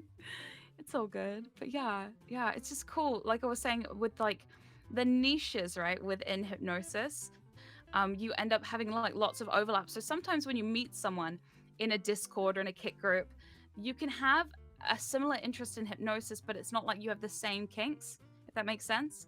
Hmm. Like one person's super into hypnosis in one way, and one person's into it in a different way, or for different reasons. Whereas Allison and I, the more we talked, the more we realized, oh my God, we're literally the same person. Like we have all the similar kind of things that we're into. Like we were both very interested in what we like to call fantasy drug play, which is like we don't do drugs, but we pretend to do drugs real hard. Hmm. Uh, so stuff like that. Um, I got her into bimbofication, which was really funny because she was like, I don't know if I'd like this, which is exactly how I felt when someone else got me into it. So it was literally, it was like passing the torch down. Like, I don't know if I'd like IQ play. And then I tried it. I was like, I like Wait, IQ play. yes, And then yes, I I did the same do. with her.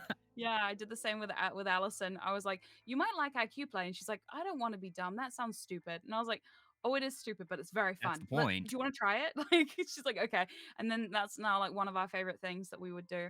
Um, she's also into rope. I'm very bad at rope, but I can pretend to be good at rope. That's But an we have entirely very, different yeah, set of very skills. similar. That's now Yeah, you're we have not very even similar getting tastes, so it's into. really cool. Mm-mm.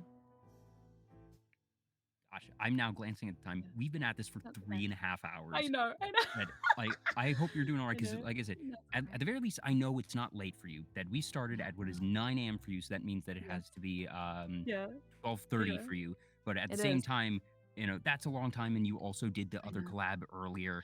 I I feel like know. we could go for an indefinite amount of time, but I want you Oh, one to be able to eat absolutely. lunch. Absolutely. I was gonna say we're gonna have to go that cook it, food soon. So yeah.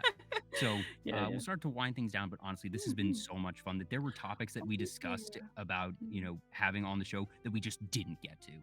I And know, I that, know. but It's okay. this was so cool just being able to do these deep dives Mhm. with theater. Because, like I said, I'm able to discuss theater with a pretty small amount of my guests. And it's always a Mm. treat for me to be able to do that. And especially for Yeah. someone who's had as much experience as you, that was very special for me to just be able to sort of do that Yeah, type yeah. of story swap.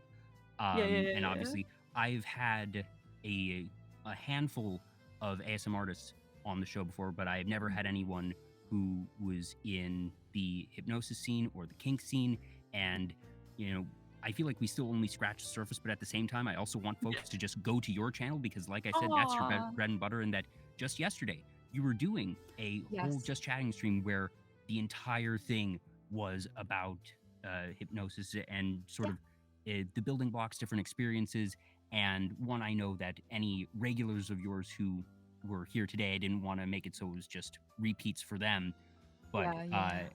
I hope that anyone who enjoyed this hops on over to your channel because even though we didn't get to all of that today, you do get to that in your content quite frequently, Yes. and that Oh, yes. if they are interested or looking to learn or just get more stories Mhm. of this sort, Yeah. that one thing that you are very good at in general is you're a very good storyteller, Secret.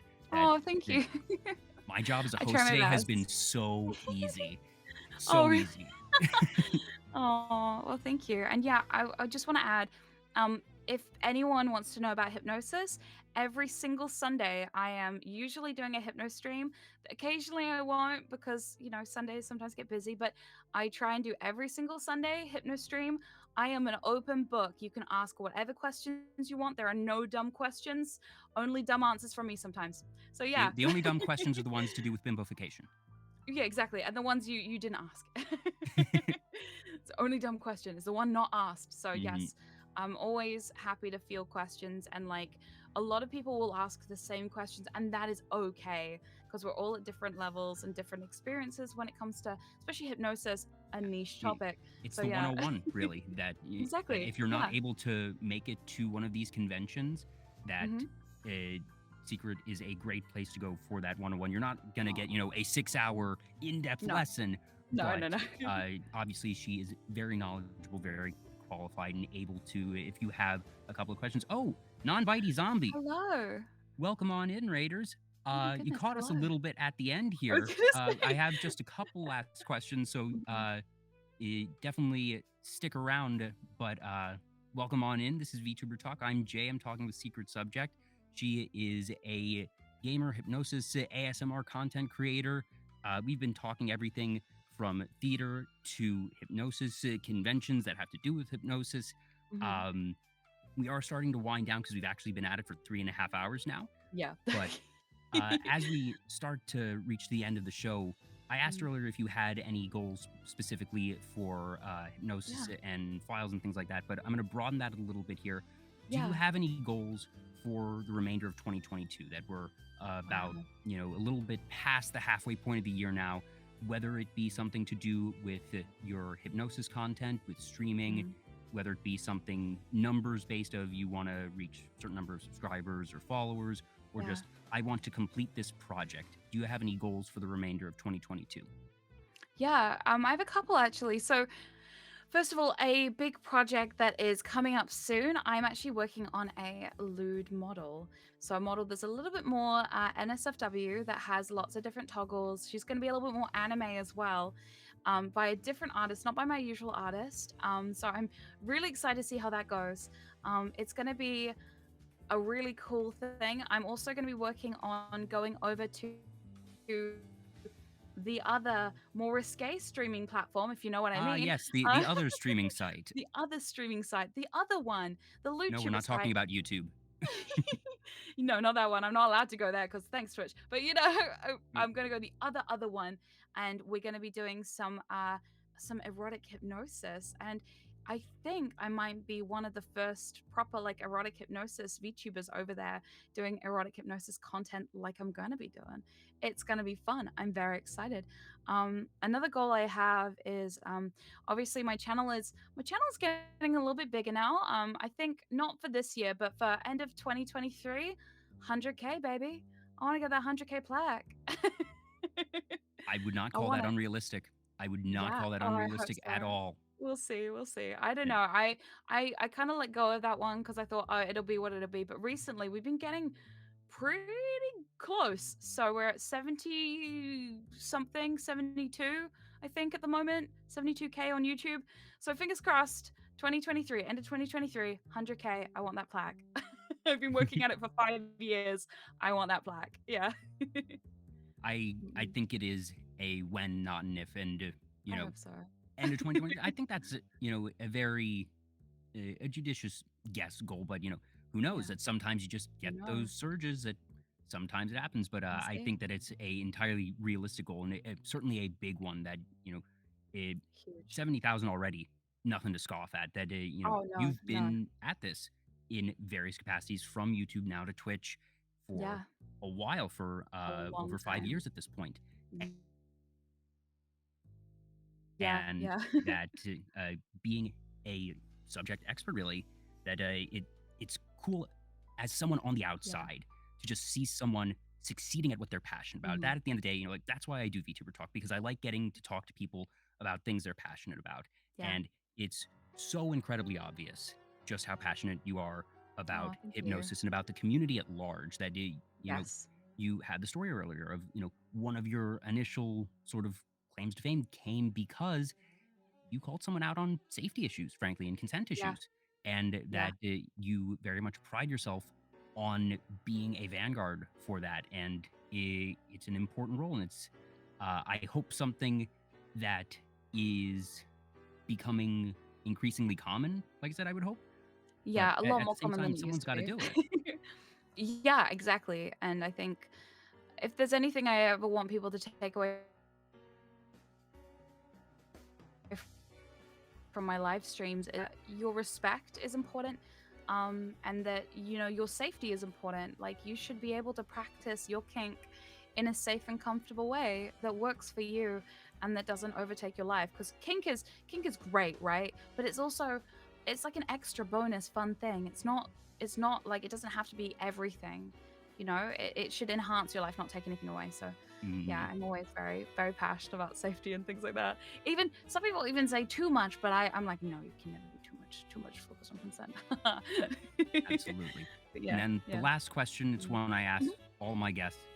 What does being a VTuber mean to you? Oh And my. that's not what is the definition of a VTuber, but to you, secret subject. And I've had Mhm. people answer in a very, I almost want to say clinical sense, that they say it is a Yeah. tool in my toolbox as a content creator. It is a Mhm. mask that I wear that allows me to go places that I wouldn't be able to go without it. I've had others Mhm. who have very personal answers of, it lets me get in touch with my inner child, or it lets me Mhm. be someone, present as someone that I literally can't be in real life, or it makes me more comfortable in Yeah. my own body being able to be a VTuber and to be able to create content this way. And both of those answers are entirely valid. Everything beyond that is valid, but I feel everybody Mhm. has their own answer and reason at the end of the day. And I'm curious for you, secret subject, what does being a VTuber mean to you? Oh my goodness. So for me, being a VTuber is so important. And it's been important to me in many ways. It's been important for my growth as a content creator. It's been important to me just presentation wise, just how I'm able to present myself. A little bit behind the scenes, I have some medical issues that mean that my body changes day to day. I don't always look the same every single day. My skin hurts a lot, so I can't put makeup on. I can't do the stuff that I would have done before I became a VTuber, which I used to do as a streamer. And so when I got diagnosed with this condition, it took away a lot of like me being able to do the things that I really wanted to do, streaming regularly being one of them.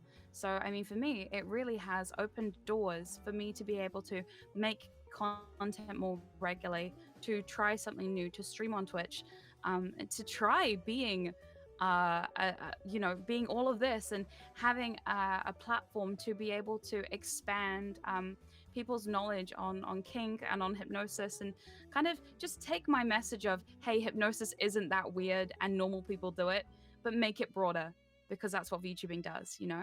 So yeah, for me, it's incredibly important and has been really fun. So yeah. Fantastic. Oh, and hi, Rena. Welcome on in. You Hey, caught us funny just at the Rena. end. Oh my goodness, hello. Rena's fantastic. I had her on my show, I think it was about a month or two ago now. She's Oh my wonderful. goodness. Definitely check out Rena. Mhm. As I get the shout out, and then also queue up a couple other things. But honestly, Secret, this has been so much fun that, like I said, we've been at this for 3.5 hours, and we could Yeah, I know. probably go longer, like if we Easy. had the time. But I want to make sure that Yeah, that's good. it's Monday for you already, and that I want to make sure I know. that you're able to take care of anything These you need to today, or files just don't edit do that. themselves, you know? I wish they Mhm. did. They don't. Absolutely. Well, Mm. as we start to wrap up, who would you like us to raid? Oh, what a loaded question. Okay, let me see who I've got on my thing. Oh, actually, my team members streaming right now. Kyria Thanatos is streaming right now. Zombie VTuber. She's so cool. I'm gonna. Yeah, if you can send me the username that way, I don't misspell it. Yes, I'm gonna try. Hold on. But as she takes I'm care of very that, bad at technology. you're all good. That for folks who are in the chat right now, and for anyone who's watching on YouTube after the fact, first off, hey, congrats on getting to the end of the show. Thanks for listening. For all of those who are you here live right now, thank you so much for tuning in. Hope you all enjoyed that. If you aren't already for some reason, please be sure to follow Secret both on Twitch and on Twitter. Do note on Twitter, there's the underscore after the name. The underscore does not exist on Twitch. So No. make sure that you get those Thanks, sorted Twitter. out. But be sure to follow her. That she is an amazing content creator. There are so many more stories than what you were able to hear in just 3.5 hours today. Yeah. And you have a full slate this week, actually. That you have do. ASMR tomorrow. You have Doki Doki Literature Club on Thursday, I see. That is my chat's fault. I did a subathon. That was the horror game that won. I don't know Oh. why we're playing it. It looks cute to me. I don't know. Oh, so Gonna you've find never out. played it before? Nope. Do you All I know is know it's a about cute- it, though? I do. I do. Okay, I do. so at least you know, because there are content warnings for that game that you I should be know. aware of. I know. But I know. as long as you're aware of that, then have do. have a good time with that. It's gonna be I an will. experience for sure. Oh boy, will it! People love watching me play horror games because I scream my butt off. So we'll see. We'll see. Oh dear. And if folks are interested, you can follow me here on Twitch and on Twitter. It's just Vtuber Talk, plain and simple, both places. I do shows approximately once a week. The dates and times vary. I do pride myself on being super flexible for my guests. So unfortunately, I cannot promise you anything in terms of reliability or consistency. But if you want to see when I'm live, the best way to do that is to just follow here on Twitch or on Twitter. All right. And thank you for having me. Seriously, it's been a blast. Honestly, pleasure is all mine. Thank you for taking time out of your busy schedule. Like I said, you had another collab just before this, and that that already is gonna take some of the social battery. So I really appreciate you taking time out to chat. That this has been so much fun. I wish you all the best. Here, that you're still gonna see me around in your chat. That I always. Good. I make sure to keep up with my past guests. It's a little bit more difficult now, this being episode 71, but I know. I was seeing that. I was like, wow, it's growing, huh? That's so cool. And it's just been, like I said, basically once a week. That sometimes it's 8-9 days between it, sometimes it's 5 days, depending on how things fall out. But I've been able to just keep this train rolling, and it's always a good time. And once again, this has been so much fun. So Secret, cannot thank you enough. Everybody in chat, thank you all so much. Have a fantastic rest of your day.